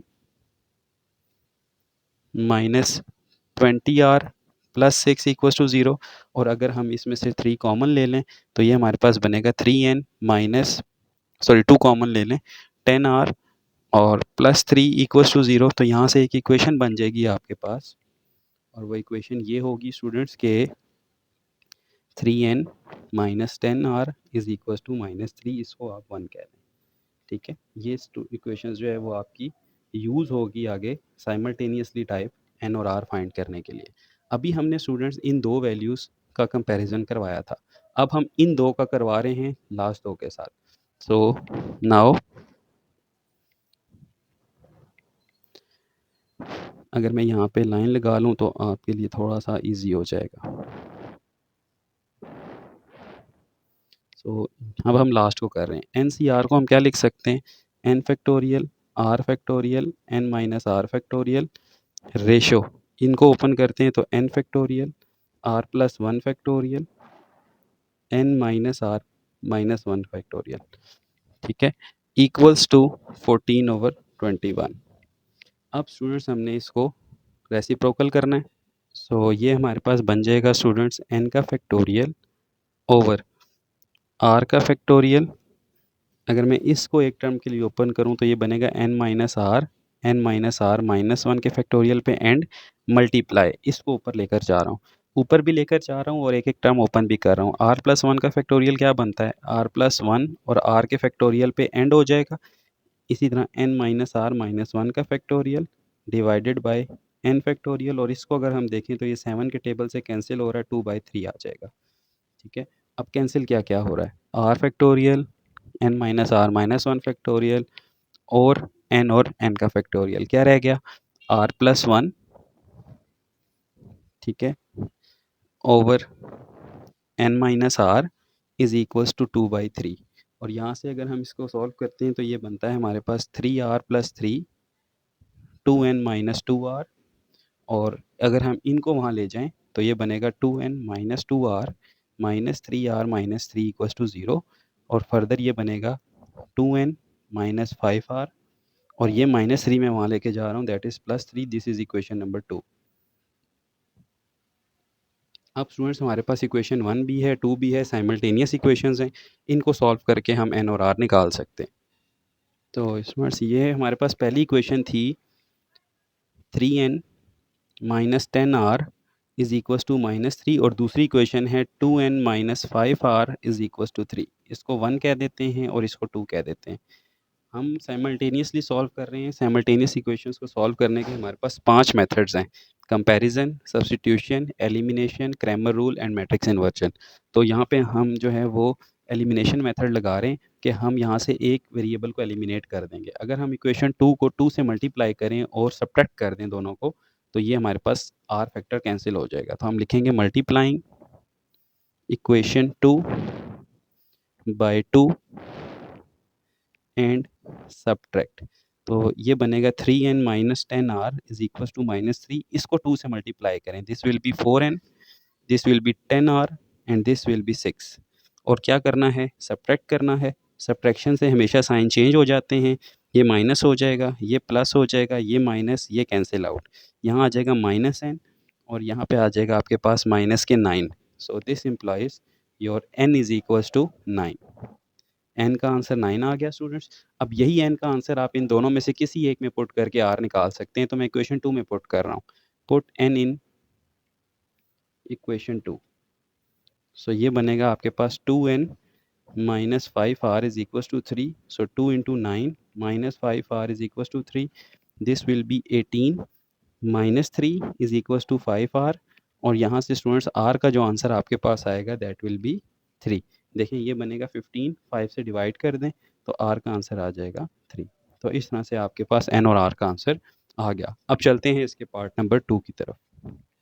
ji students, question number 4 का पार्ट नंबर 2 है। यहाँ पर भी 3 इसी तरह से रेशियो सिनेरियोज हैं। हम बारी बारी पहले दो के इक्वल और फिर नेक्स्ट दो को लास्ट दो के इक्वल रखेंगे। तो अगर मैं पहले दो को इक्वल रखता हूँ तो यहाँ से मेरे पास बनता है n factorial divided by r minus 1 factorial n minus are plus factorial ratio n factorial r factorial n minus are का फैक्टोरियल इक्वल्स टू 3/4 या 3/4। यहाँ से स्टूडेंट्स मैं कुछ फैक्टोरियल डेफिनेशंस ओपन करूँगा। n का फैक्टोरियल है, r माइनस 1 का फैक्टोरियल है, इसको एक टर्म के लिए ओपन कर रहा हूँ, n माइनस आर प्लस 1 है तो n नेक्स्ट होगा इससे एक लेस, सो ये आ जाएगा। इसी तरह मल्टीप्लाई, इनको ऊपर लेकर जा रहा हूँ, r फैक्टोरियल ने ऊपर जाना है लेकिन एक टर्म के लिए ओपन भी कर रहा हूँ, और n माइनस आर का फैक्टोरियल भी आ रहा है, divided by n factorial equals to 3/4। ये और ये कैंसिल, यहाँ से ये कैंसिल, r माइनस 1 का फैक्टोरियल और ये कैंसिल, हमारे पास बच क्या गया, हमारे पास सिर्फ r रह गया है और n माइनस आर प्लस 1 रह गया है इक्वल्स टू 3/4। तो यहाँ से एक इक्वेशन बनाते हैं, this will be 4r 3n minus 3r plus 3, और इक्वेशन बनेगी 3n minus 3r minus 4r plus 3 equals to 0। सो ये बन जाएगा स्टूडेंट्स हमारे पास 3n माइनस 7r, और ये प्लस 3 मैं वहाँ लेके जा रहा हूँ, ये -3 हो जाएगा, और इसको मैं इक्वेशन नंबर 1 का नाम दे दूँगा। This is equation 1। अब इसी तरह स्टूडेंट्स नेक्स्ट दो को रखना है। नेक्स्ट दो कौन से हैं हमारे पास, नेक्स्ट दो हैं हमारे पास NCR और NCR प्लस 1। सो यहाँ मैं NCR को अगर ओपन करूँ तो ये बनता है now N C R ratio N C R plus one equals to 4:5, इसको ओपन करना है। So N factorial are factorial N minus are factorial ratio N factorial R plus one factorial N minus are minus one का factorial over 4/5। So N का factorial over R, इसको रहने देते हैं, इसको एक टर्म के लिए ओपन करते हैं, एन माइनस आर और N minus are minus one multiply हो जाएगा N minus are minus one factorial, और इसको एक टर्म के लिए ओपन कर रहा हूँ और ऊपर भी लेकर जा रहा हूँ, तो यह आ जाएगा स्टूडेंट्स आर प्लस वन और आर का factorial divided by N factorial equals to 4/5। So ये कैंसिल हुआ, यहाँ से ये कैंसिल हुआ, और आर फैक्टोरियल और ये कैंसिल हो गया, हमारे पास सिर्फ ये दो टर्म्स रह गई, आर प्लस वन और एन माइनस आर। तो हम लिखते हैं इसको R plus one over N minus R is equal to 4/5। यहाँ से स्टूडेंट्स हमारे पास एक इक्वेशन बन जाएगी, और वो इक्वेशन कुछ यूँ होगी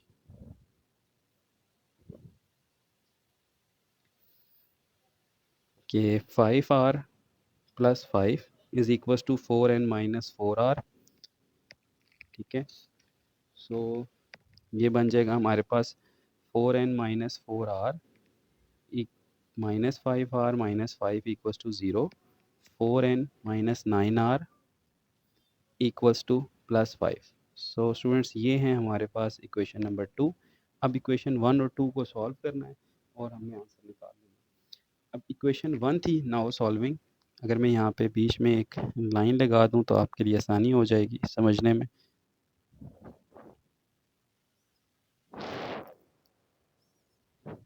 जी, नाउ सॉल्विंग 1 एंड 2। इक्वेशन 1 थी हमारे पास 3n minus 7r is equal to minus 3, और 2 है 4n minus 9r is equal to 5। अब स्टूडेंट्स क्या करेंगे, हमने कोई से दो वेरिएबल्स को बैलेंस करना है, या चाहें तो r और r को आप इक्वल कर सकते हैं, या चाहें तो n और n को इक्वल कर सकते हैं। तो यहाँ पे मैं n को इक्वल करना चाह रहा हूँ, कैसे करूँगा, ईजी सा मेथड है। अगर आपके पास दोनों एक ही टेबल से इक्वल ना हो रहे हों तो आप उन्हें ऑपोजिट टेबल से मल्टीप्लाई कर दें। 3 वाली इक्वेशन को आप 4 से मल्टीप्लाई कर दें, 4 वाली को आप 3 से कर दें, तो दोनों आपस में इक्वल हो जाएंगे। तो हम यहाँ लिखेंगे मल्टीप्लाइंग 1/4 एंड 2/3, तो ये बन जाएगा आपके पास 12n, इसको 4 से कर रहे हैं, minus 28r is equal to minus 12, और इसको 3 से कर रहे हैं, 4 3 ज़र 12n minus 27r is equal to 15। अब स्टूडेंट्स इनको करते हैं हम सब्ट्रैक्ट, तो ये सब्ट्रैक्शन के बाद ये कैंसिल हुआ, minus R is equal to minus 27, so this implies your R is equal to 27। ठीक है, आर का ये आंसर आप इक्वेशन 2 में पुट कर दें। इक्वेशन 2 थी आपके पास 4n minus R is 9r is equal to 5, so put into 4n minus 9r की जगह 27 इज इक्वल्स टू 5, तो 4n माइनस 243 बनेगा equals to 5, 4n is equals to यहाँ ले जाएं तो 248, और n का आंसर आपके पास आ जाएगा 62। ये आपके पास दो आंसर आ गए। ये था स्टूडेंट्स आपका क्वेश्चन 4 का पार्ट 2। अब चलते हैं इसके नेक्स्ट पार्ट पे। जी स्टूडेंट्स, क्वेश्चन नंबर 4 का पार्ट 3 भी हमारे पास इसी तरह से ही है। 3 रेशियो सिनेरियोज हैं और 3 ही हमारे पास राइट साइड पे रेशियोज हैं। हम पेयर वाइज इनको इक्वल रखेंगे। तो फिलहाल मैं रख रहा हूँ फर्स्ट दो को इन फर्स्ट दो के इक्वल। तो ये आ जाएगा मेरे पास, डेफिनेशन ओपन करता हूँ इसकी, n+1 का फैक्टोरियल। अच्छा, मैं यहाँ पे क्वेश्चन दोबारा इसलिए नहीं लिखता क्योंकि माशाल्लाह आप लोग समझदार हैं, क्योंकि वीडियो की लेंथ थोड़ी ज़्यादा हो जाती है, इसलिए जितने स्टेप बच सकते हैं मैं उसको बचा लेता हूँ। n+1 factorial, r+1 factorial, n+1 minus जब करेंगे तो ये आ जाएगा minus are minus one factorial, ratio n factorial r factorial n minus r factorial equals to 22/12। So यहाँ से स्टूडेंट्स ये बनेगा इसको मैं ओपन करता हूँ एक टर्म के लिए, n+1 है तो यह आ जाएगा n फैक्टोरियल। यहाँ से इसको ओपन करता हूँ r+1 r फैक्टोरियल, ये बनेगा n-r factorial, multiply n-r factorial into r factorial over n factorial equals to 22/12।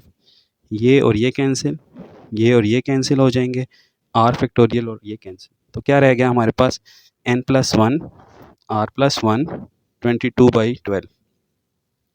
अब स्टूडेंट्स हमने करना ये है, ये हमारे पास क्या बन जाता है n+1 r+1 11/6।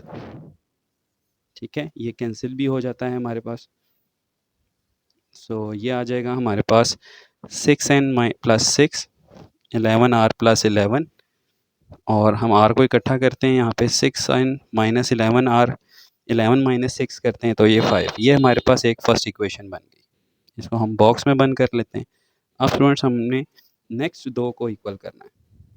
ठीक है, ये दोनों, नाउ यहाँ लाइन लगाते हैं ताकि आपके लिए थोड़ी आसानी हो जाए समझने में जी। तो ये बनेगा NCR यानी कि n factorial r factorial n-r factorial ratio n-1 का फैक्टोरियल r-1 का फैक्टोरियल n-1 r+1 का फैक्टोरियल इक्वल्स टू 12/6। ठीक है, सो n का फैक्टोरियल, इसको ओपन करें एक टर्म के लिए तो n-1, क्योंकि नज़र आ रहा है इसने कैंसिल हो जाना है इसके साथ, इसलिए एक टर्म के लिए ओपन कर रहा हूँ। r के फैक्टोरियल को भी एक टर्म के लिए ओपन करता हूँ, और ये हमारे पास बन जाएगा n-r मल्टीप्लाई, इसको ऊपर ले जाएं, ये भी ऊपर जाएगा और यहाँ आ जाएगा n-1 factorial, this will B 2, cancel out हो जाएगा 6 2 12। so ये कैंसिल हुआ, ये कैंसिल हुआ, और क्या कैंसिल हो रहा है हमारे पास, so ये है n-, यहाँ पे n-1 का जो फैक्टोरियल है इससे कैंसिल हो गया स्टूडेंट्स। यहाँ पे हमने n-r को नहीं लिखा था, हम लिख लेते हैं, ये और ये भी कैंसिल हो जाएगा। सो n/r इज इक्वल्स टू 2। तो यहाँ से हमारे पास जो रिजल्ट बना है वो क्या है, वो है n is equals to 2r, n is equals to 2 times r। ठीक है, सो ये n की वैल्यू हम सब्स्टिट्यूट कर देते हैं इस इक्वेशन में, तो ये बन जाएगा 6 into 2r minus 11r is equals to 5, 12r minus 11r is equals to 5। So यहाँ से r का आंसर आ गया आपके पास 5। r का ये आंसर आप इसमें पुट करें तो n आ सकता है, n is equals to 2 times r which is 2 into 5 that is 10। So n is equals to 10 and r is equals to 5। चलते हैं इसके पार्ट 4 की तरफ। जी स्टूडेंट्स, नेक्स्ट है हमारे पास पार्ट नंबर 4। यहाँ पे भी वही सिनेरियो है, 3 रेशियोज़ हैं, 3 ही राइट पे हैं और हम इनको पेयर वाइज सॉल्व करेंगे। पहले मैं इन फर्स्ट दो को इक्वल रख रहा हूँ। अगर मैं फर्स्ट दो को इक्वल रखता हूँ तो ये मेरे पास बनेगा n factorial r factorial n-r factorial ratio n factorial r+1 factorial n-r-1 factorial equals to 1/2। So n factorial r factorial n-r, एक टर्म के लिए इसको ओपन करता हूँ, एक टर्म लेस हो जाएगी, मल्टीप्लाई r+1, एक टर्म के लिए इसको भी ओपन कर रहा हूँ और ऊपर भी ले गया हूँ, n-r-1 factorial equals to 1/2 over n factorial. ये कैंसिल हुआ, ये कैंसिल हुआ, ये और ये कैंसिल हुआ, हमारे पास रह गया r+1 over n-r is equals to 1/2, और यहाँ से हमारे पास जो इक्वेशन बन रही है that is 2r+2 equals to n-r। सो इसको हम वहाँ ले जाते हैं, n-2r minus r is equals to 2, so n-3r is equals to 2। This is your first equation, जिसको हम इक्वेशन 1 का नाम देते हैं।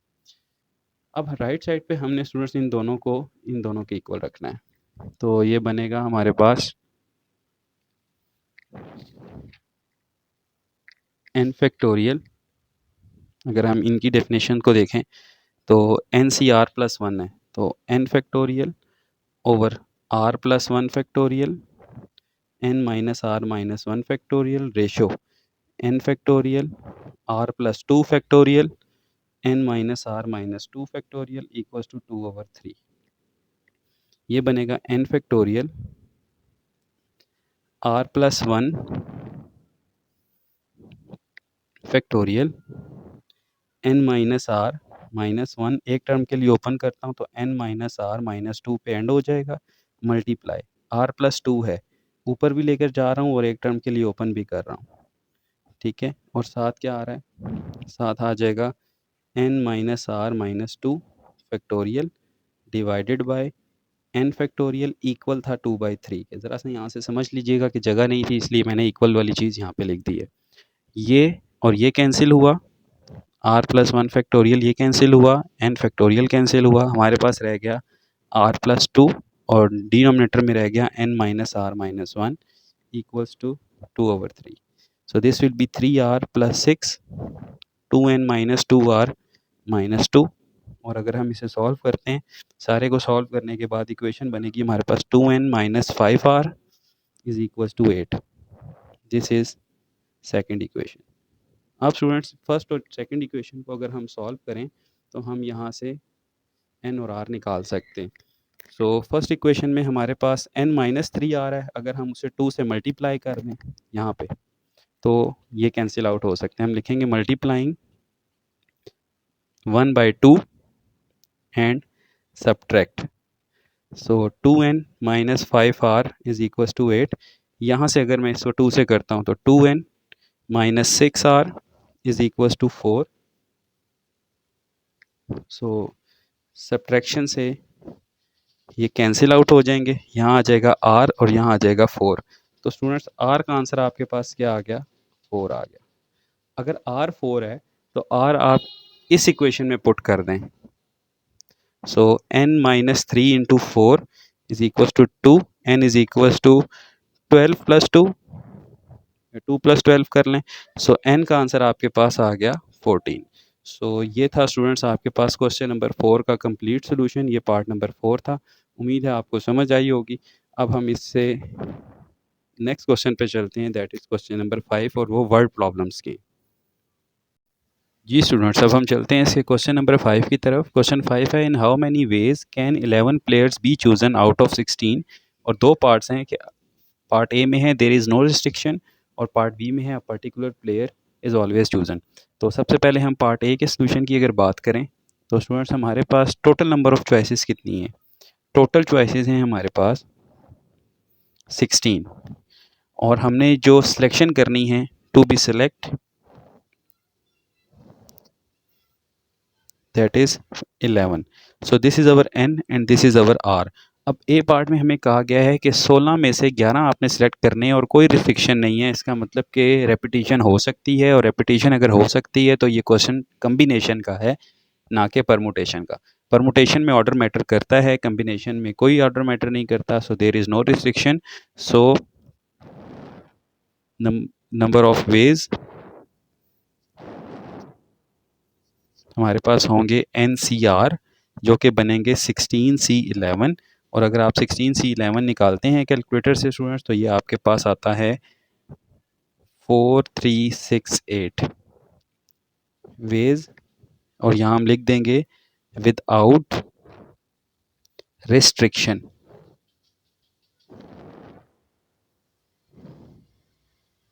ठीक है, तो ये था स्टूडेंट्स हमारे पास इसका पार्ट ए। अब हम चलते हैं पार्ट बी पे। पार्ट बी में कहा गया है कि 16 में से 11 ही सिलेक्ट करने हैं, लेकिन कंडीशन ये है कि a particular player is always chosen. एक प्लेयर हमेशा जो है वो सिलेक्ट हो जाएगा, वो पर्टिकुलर है। इसका मतलब हम लिखेंगे कि each one player is particular. ठीक है, एक प्लेयर पर्टिकुलर है, सो हम उसे अपने टोटल n में से भी माइनस कर देंगे और सिलेक्शन में से भी माइनस कर देंगे, क्योंकि उसकी सिलेक्शन कन्फर्म है, उसने होना ही होना है सिलेक्ट। तो हम यहाँ लिखेंगे so our n is equal to 15 and अब देखें जब एक सिलेक्ट हो गया तो टोटल में से भी माइनस हो गया और जितने सिलेक्ट होने हैं उनमें से भी माइनस हो जाएगा, तो r हमारे पास रह जाएगा 10। सो हम यहाँ लिखेंगे number of ways is equal to NCR 15C10। और अगर आप 15C10 स्टूडेंट्स करते हैं तो ये आपके पास बनता है 3003 वेज। सो जब 16 में से 11 सेलेक्ट होंगे, कोई रिस्ट्रिक्शन नहीं होगी, कोई पर्टिकुलरिटी नहीं है कि किसी ने सेलेक्ट होना है या नहीं होना, तो तब हम लगाएंगे डायरेक्टली कम्बिनेशन। और जब एक की हमारे पास आ जाए कि a particular place is chosen, तो फिर हम उसे एन में से भी माइनस करेंगे और सिलेक्शन में से भी माइनस करेंगे, तो हमारे पास वेज आ जाएंगे 3003। अगर यही क्वेश्चन आ जाता two particular place is always chosen, तो फिर हमारे पास एन जो है वो 14 रह जाता और आर हमारे पास 9 रह जाता। ठीक है स्टूडेंट्स, ये था क्वेश्चन 5। चलते हैं क्वेश्चन 6 पे। जी स्टूडेंट्स, क्वेश्चन नंबर 6 एक आसान सा क्वेश्चन है। कहा गया कि out of 5 men and 3 women a committee of 3 is to be formed, in how many ways can it be formed if at least one man is selected.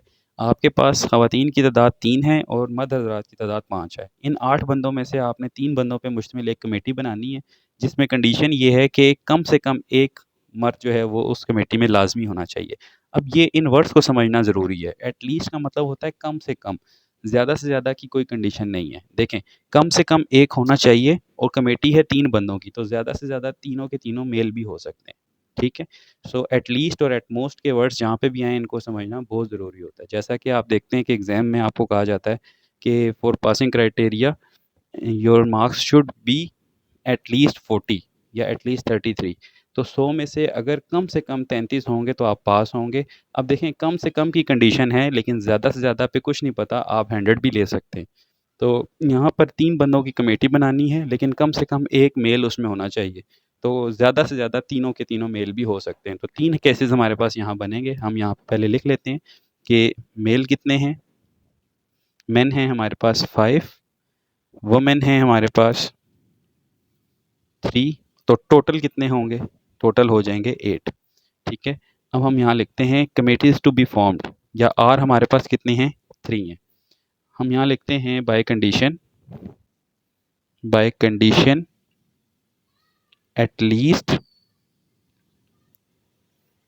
1 man.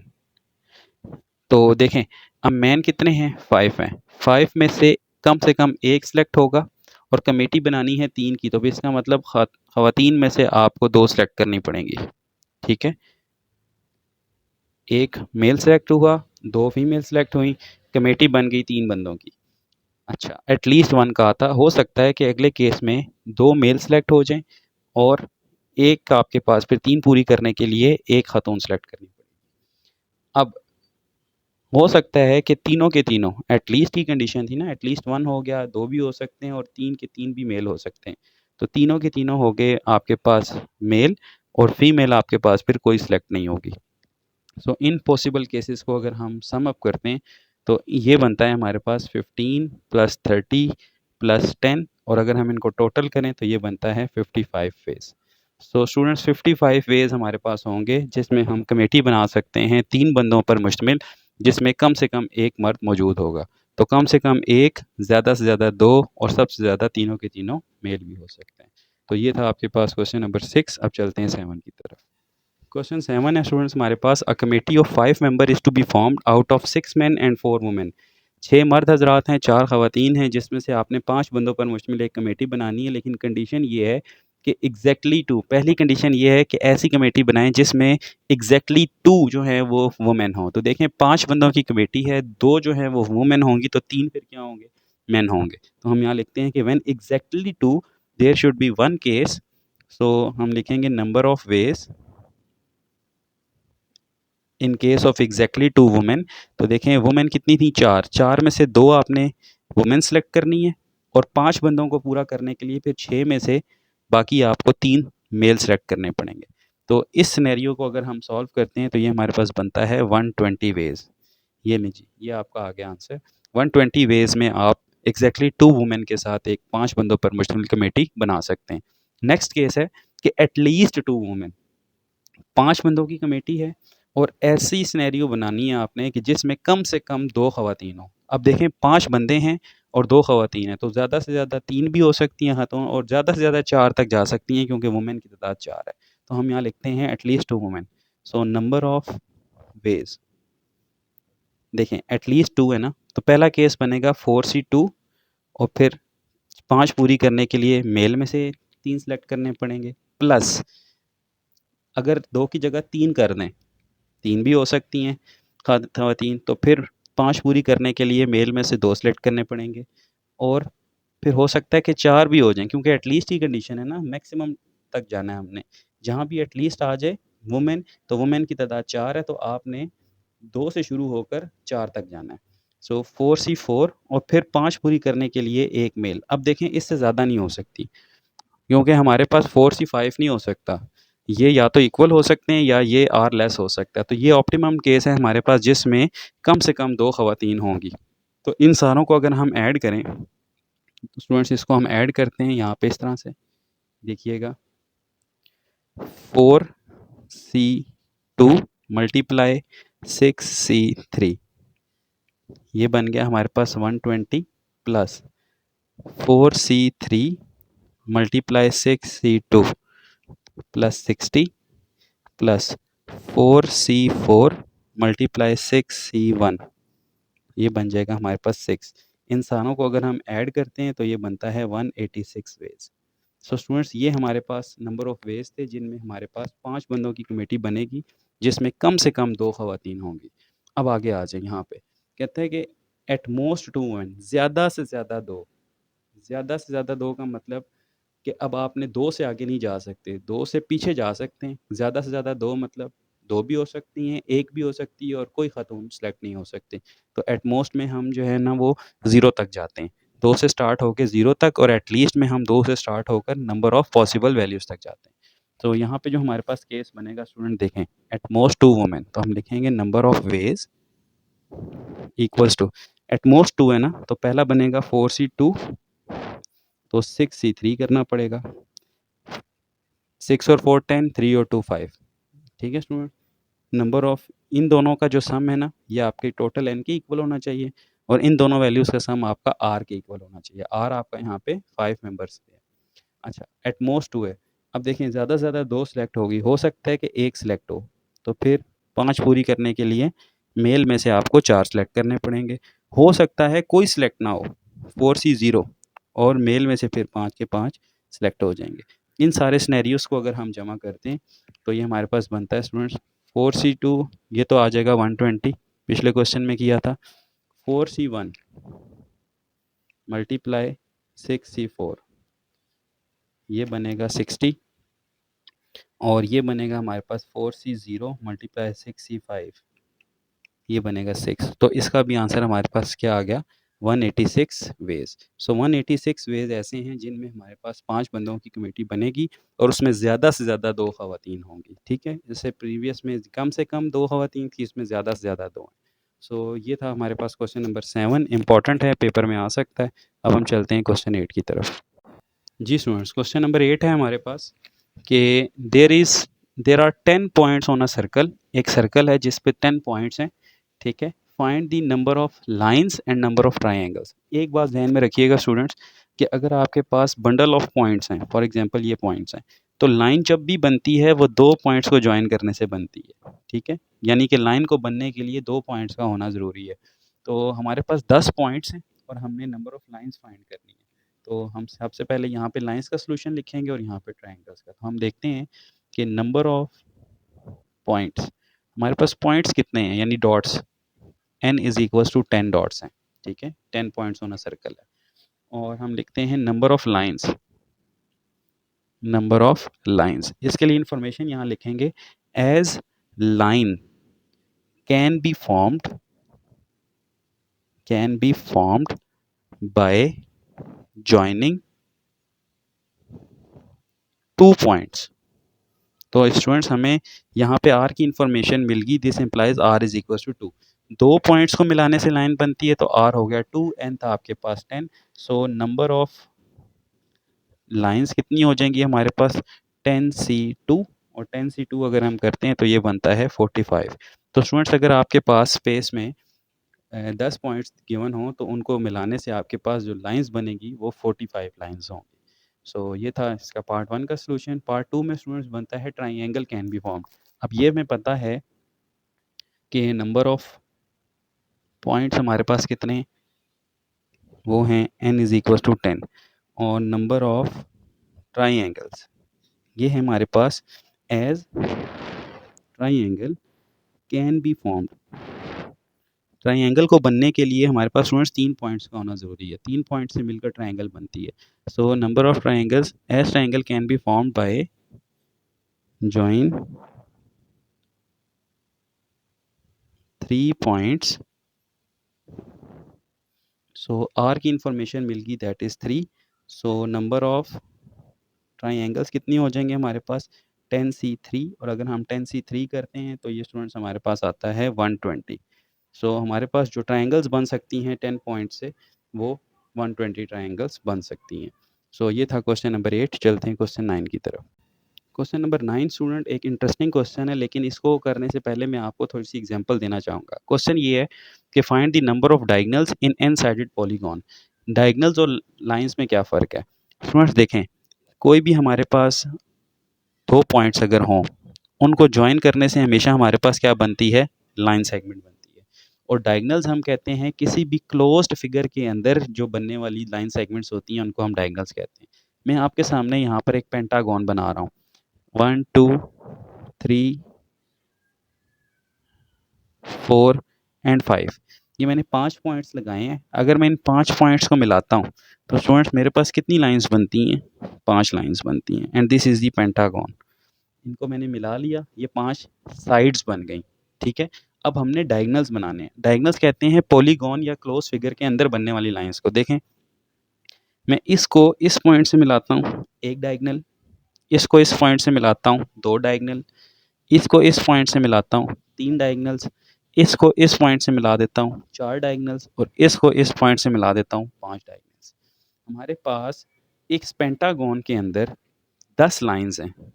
ठीक है, इस पेंटागन के अंदर हमने 10 लाइंस बनाई हैं, लेकिन टोटल हमारे पास कितनी लाइंस हैं, टोटल लाइंस अगर हम लाइंस का क्राइटेरिया देखें ना कि 2 पॉइंट्स को मिलाने से लाइन बनती है, तो टोटल लाइंस हमारे पास 10 हैं। लेकिन इन 10 में से 5 जो हैं वो साइड्स हैं और 5 जो हैं वो डायगोनल्स हैं। ठीक है स्टूडेंट्स, तो अगर कोई मुझे ये क्वेश्चन देता कि भाई एक पेंटागन के अंदर नंबर ऑफ डायगोनल्स निकालें, तो हम कैसे निकालते हैं। सबसे पहले हम देखते हैं कि पेंटागन है तो n जो है वो 5 है। फिर हम देखते हैं कि लाइन सेगमेंट, डायगोनल भी एक लाइन होती है, 2 पॉइंट्स को मिलाने से बनती है, तो r की वैल्यू हो गई 2। फिर हम निकालते हैं NCR यानी कि 5C2। 5C2 करते तो ये हमारे पास आता है 10। 5C2 अगर हम कर दें ना यहाँ पे, तो ये हमारे पास बनता है 10। तो हमारे पास टोटल लाइंस आ जाती हैं 10। ये हमारे पास टोटल लाइंस हैं।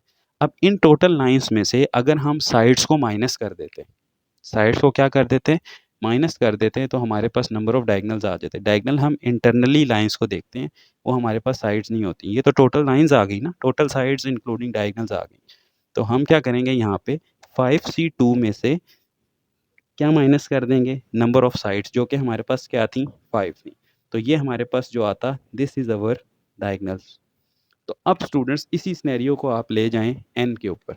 आपके पास यहाँ 5 साइडेड फिगर थी, अब आपके पास क्या है, एन साइडेड फिगर है, एन साइडेड फिगर। ठीक है, और आपसे पूछा गया है कि एन साइडेड फिगर के अंदर डायगोनल्स की तादाद क्या है। तो सबसे पहले आप क्या करोगे, आप यहाँ पे आर लिखोगे, वो 2 है, आप टोटल लाइंस निकालोगे। आपको पता है कि जो टोटल लाइंस हैं वो कितनी बनती हैं, NC2 यही बनेगी ना, ये तो टोटल आ गई। लेकिन अब डायगोनल्स के लिए क्या करोगे, जैसे हमने यहाँ NCR या 5C2 में से नंबर ऑफ साइड्स को माइनस कर दिया था, ठीक है, तो हमारे पास डायगोनल्स आ गए थे। इसी तरह ये number of lines plus sides सारा कुछ आया हुआ है, इसमें से हम डायगोनल के लिए नंबर ऑफ साइड्स को माइनस कर देंगे। हम लिखेंगे सो नाउ डायगोनल्स NC2 के आंसर में से नंबर ऑफ साइड्स जो कि n थी वो आप माइनस कर दें, तो ये आपके पास क्या बन जाएंगे, नंबर ऑफ डायगोनल्स बन जाएंगे। इंपॉर्टेंट क्वेश्चन था स्टूडेंट्स, कोशिश की है कि आपको एग्जांपल से समझाऊं, तो उम्मीद है आपको समझ आ गई होगी। एक दफ़ा फिर इसको रिपीट कर लेते हैं कि if you have 5 sides and you have to find the diagonals, then you first find the total number of lines. You have to find 5C2, then these are the total number of lines. Now you subtract the number of sides from this answer and you will get the answer of diagonals. तो 10 में से आपने number of sides को minus करके number of diagonals हासिल किए। इसी तरह आपके पास n साइडेड फिगर थी तो आप NC2 करके टोटल लाइन्स निकालोगे। उन टोटल लाइन्स में से आप नंबर ऑफ़ साइड्स को माइनस कर दोगे तो आपके पास नंबर ऑफ़ डायगोनल्स आ जाएँगे। सो ये था स्टूडेंट्स आपके पास क्वेश्चन 9। अब चलते हैं क्वेश्चन 10 की तरफ। क्वेश्चन 10 है स्टूडेंट्स, कहता है in how many veg a group of 10 girls is divided into 2 groups of 3 and 7 girls. तो स्टूडेंट्स याद रखें, अगर आपके पास नंबर ऑफ़ टोटल इंडिविजुअल्स है दैट इज़ 10 और आपने उसको डिवाइड करना है 2 ग्रुप्स में। सो आप लिखेंगे ग्रुप्स आर 3 एंड 7। तो अगर आप निकालते हैं यहाँ से एक ग्रुप के 10C3 करते हैं तो 10 में से 3 सिलेक्ट हो चुके हैं, पीछे कितने रह जाएंगे? 7 रह जाएंगे। उन 7 में से भी आपने क्या सिलेक्ट करने हैं? 7 सिलेक्ट करने हैं। देखें 10 गर्ल्स थी, आपने 2 ग्रुप्स बनाने थे तो पहले ग्रुप के लिए आपने 10 में से 3 सिलेक्ट कर ली। ठीक है, 10 में से 3 सिलेक्ट हो चुकी हैं। अब कितने रह गए हैं? 7। 7 में से आप कितनी सिलेक्ट करेंगे? 7। सो आपके पास आंसर आ जाएगा 10C3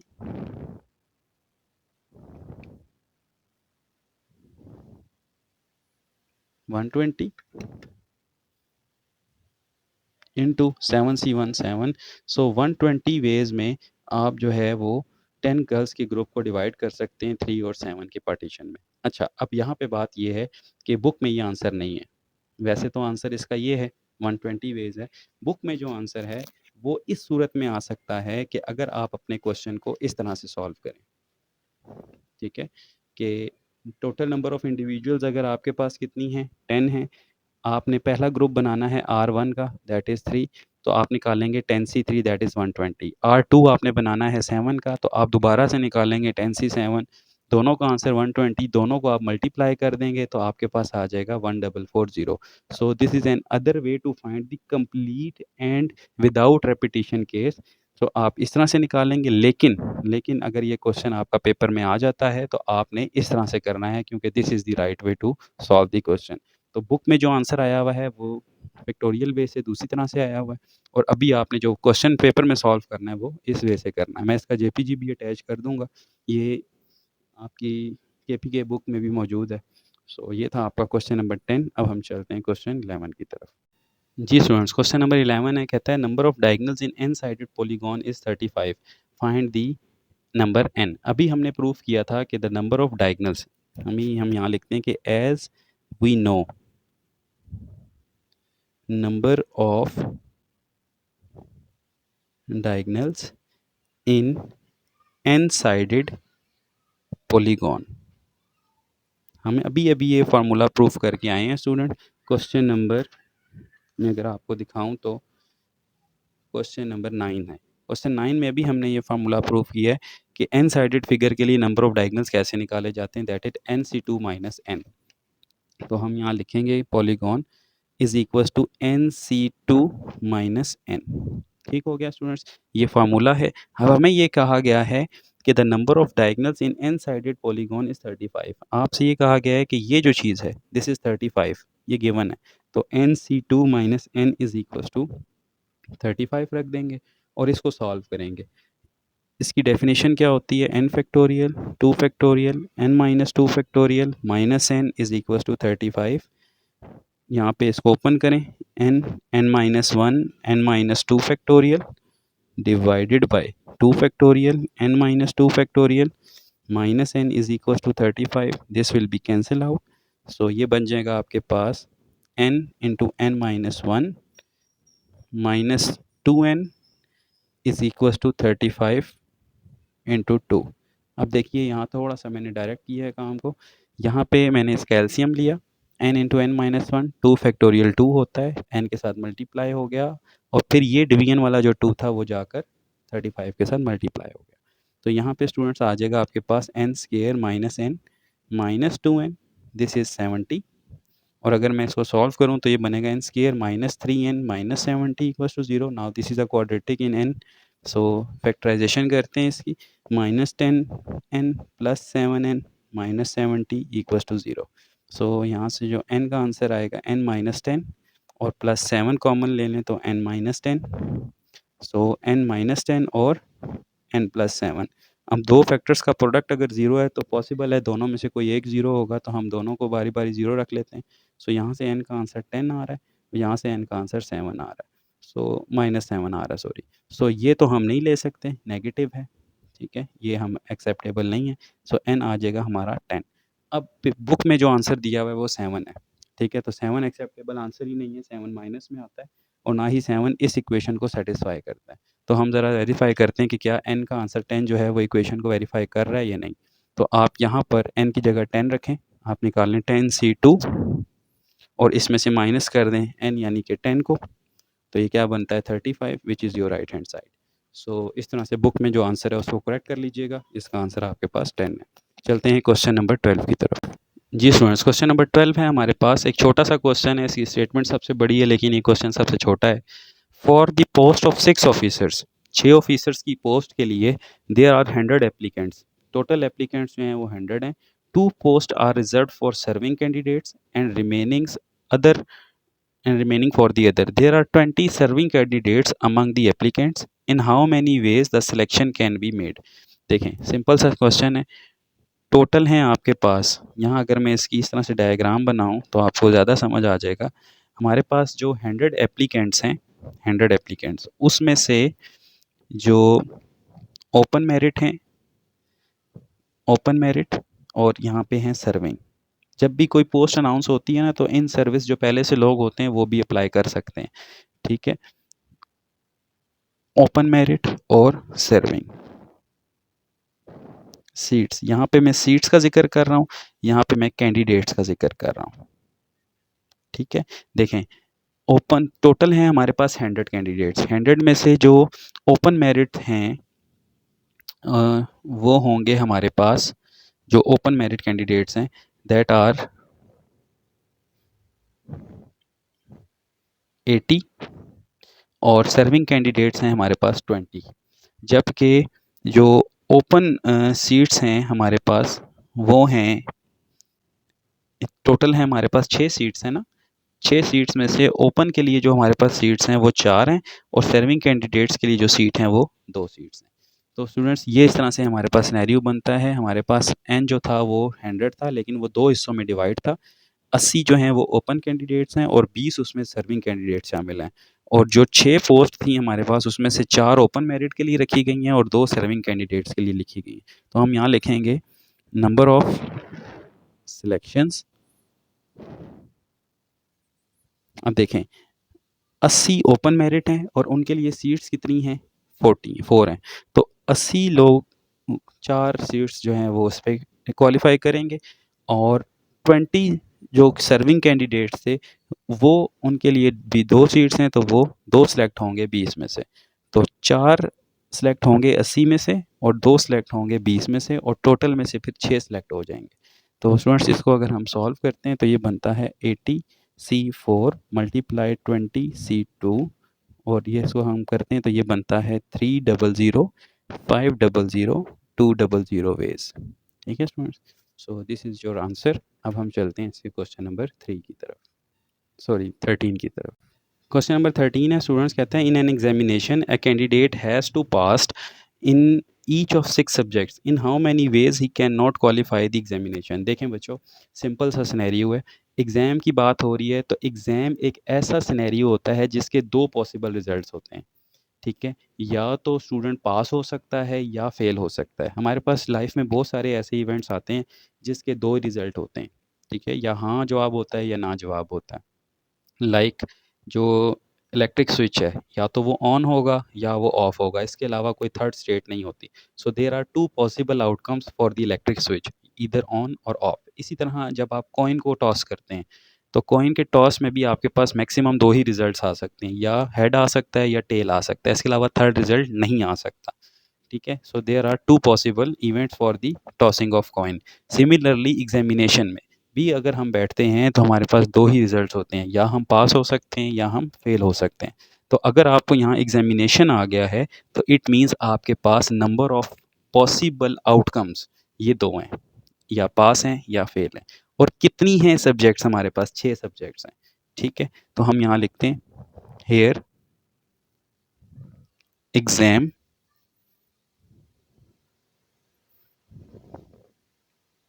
criteria. So we have two possible outcomes. ठीक है, that is pass और fail. एक सब्जेक्ट के लिए दो ही पॉसिबल क्राइटेरिया हो सकते हैं, या पास हो सकता है या फेल हो सकता है। और अब स्टूडेंट्स हमारे पास कितने सब्जेक्ट्स हैं? 6 सब्जेक्ट्स हैं। एक सब्जेक्ट के लिए दो क्राइटेरियाज हैं, पास या फेल। तो 6 सब्जेक्ट के लिए कितने होंगे? इसके लिए फार्मूला देख लें। The number of total outcomes. जब भी इस तरह का कोई क्वेश्चन आ जाए तो टोटल नंबर ऑफ आउटकम्स आप कैसे निकाल सकते हैं? For all subjects. जो स्टैट्स के स्टूडेंट्स हैं उनके लिए ये क्वेश्चन आसान होगा, क्योंकि वो कोइंस की प्रोबेबिलिटी वगैरह पढ़ते रहते हैं। For all subjects is outcomes power n। ये फार्मूला है स्टूडेंट्स। अब देखें, अभी मैंने आपको बताया था कि एग्जाम के लिए कितने आउटकम्स होते हैं? 2 आउटकम्स, या पास या फेल। तो आउटकम्स की जगह आप क्या रखेंगे? 2। और कितने सब्जेक्ट थे? 6 सब्जेक्ट थे, तो 66 हो गया। तो यहाँ पे जो टोटल आउटकम्स बनेंगे वो बनेंगे 64। तो एक स्टूडेंट के लिए 6 पेपर्स में पास या फेल होने के 64 पॉसिबल आउटकम्स हैं। कैसे? मिसाल के तौर पे 6 पेपर्स हैं, 6 बॉक्सेस हैं, ठीक है। 1 2 3 4 5 6, ये 6 बॉक्सेस हैं। हो सकता है कि वो स्टूडेंट फर्स्ट में पास हो, सेकंड में फेल हो, थर्ड में पास हो, फोर्थ में पास हो, फिफ्थ में पास हो और सिक्स में पास हो। सो इस तरह के ये एक आउटकम है स्टूडेंट्स, ठीक है। 6 सब्जेक्ट्स के लिए ये एक पॉसिबल रिजल्ट है उसका। तो 64 तरह से रिजल्ट आ सकता है उसके 6 पेपरों का। हो सकता है कि वो पहले 3 में फेल हो, अगले 3 में पास हो, पहले 3 में पास हो, अगले 3 में फेल हो, पहले 5 में पास हो, नेक्स्ट में फेल हो जाए। तो इस तरह से हमारे पास जो ये 6 बॉक्सेस के रिजल्ट्स हैं 6 पेपर्स के, वो इस तरह के 64 सिनेरियोज बन सकते हैं। सो this is the actually 64 ways of या आउटकम्स ऑफ 6 एग्जामिनेशंस। अब स्टूडेंट्स हमने ये बताना है कि इन how many ways he can not qualify the exam. देखें बच्चों, हमें ये पता है कि हमारे पास इस तरह के 64 बॉक्सेस बनेंगे, ठीक है। अब स्टूडेंट क्वालिफाई उसी सूरत में नहीं कर सकता, सॉरी उसी सूरत में ही क्वालिफाई कर सकता है जब ये सारे बॉक्सेस जो हैं वो पासिंग से फेल हों। यानी कि अगर वो चारों में पास हो तब ही हम उसे क्वालिफाई कह सकते हैं। अगर वो किसी एक में भी फेल हो जाए तो हम उसे क्वालिफाई कंसीडर नहीं कर सकते। तो बच्चों ज़रा माइंड में सोचें ना कि कौन सा क्राइटेरिया ऐसा है जिसमें वो पास हो सकता है। तो ये बॉक्स अगर पी से फिल हो जाए तो इट मीन्स कि वो सारों में क्वालिफाई है। तो there is only one way to qualify the exam, that all boxes is fill with the P. तो हम यहाँ लिखते, हम यहाँ पे क्या लिखेंगे? The number of the way of passing the exam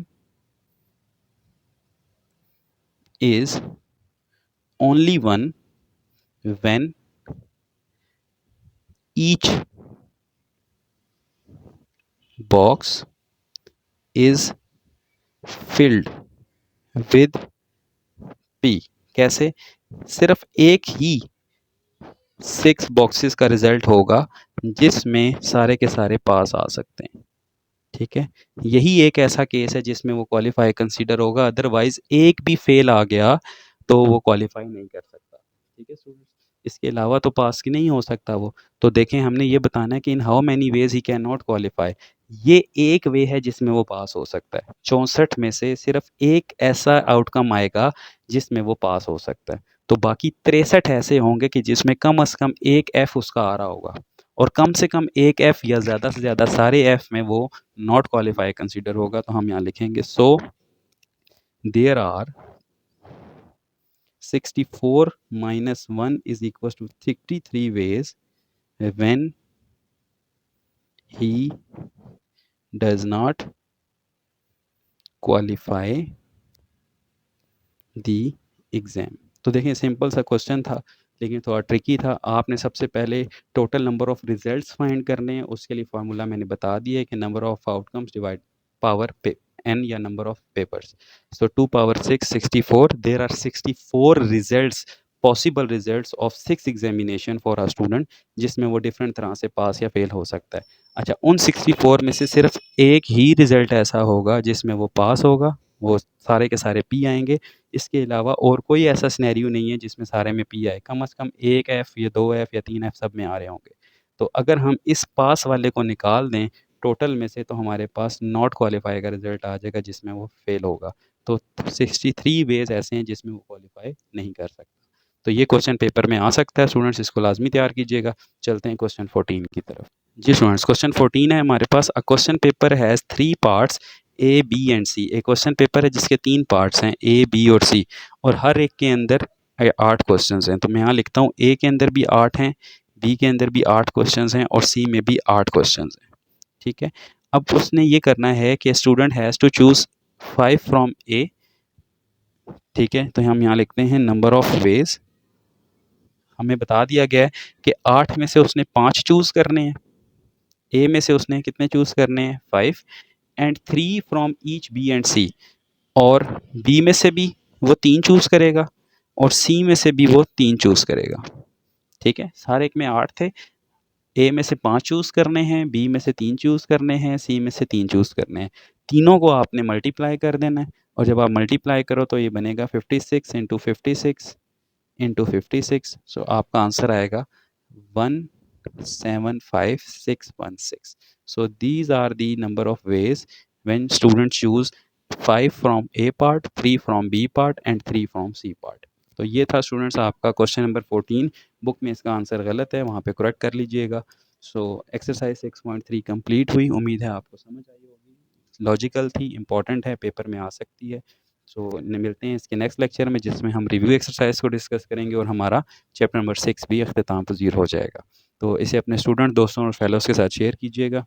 आप चैनल को सपोर्ट करते हैं, उसके लिए आप सबका बहुत बहुत शुक्रिया। हमारे साथ जुड़े रहिएगा। We are like a family. Thank you very much. फ़ी अमान अल्लाह। अल्लाह हाफ़िज़।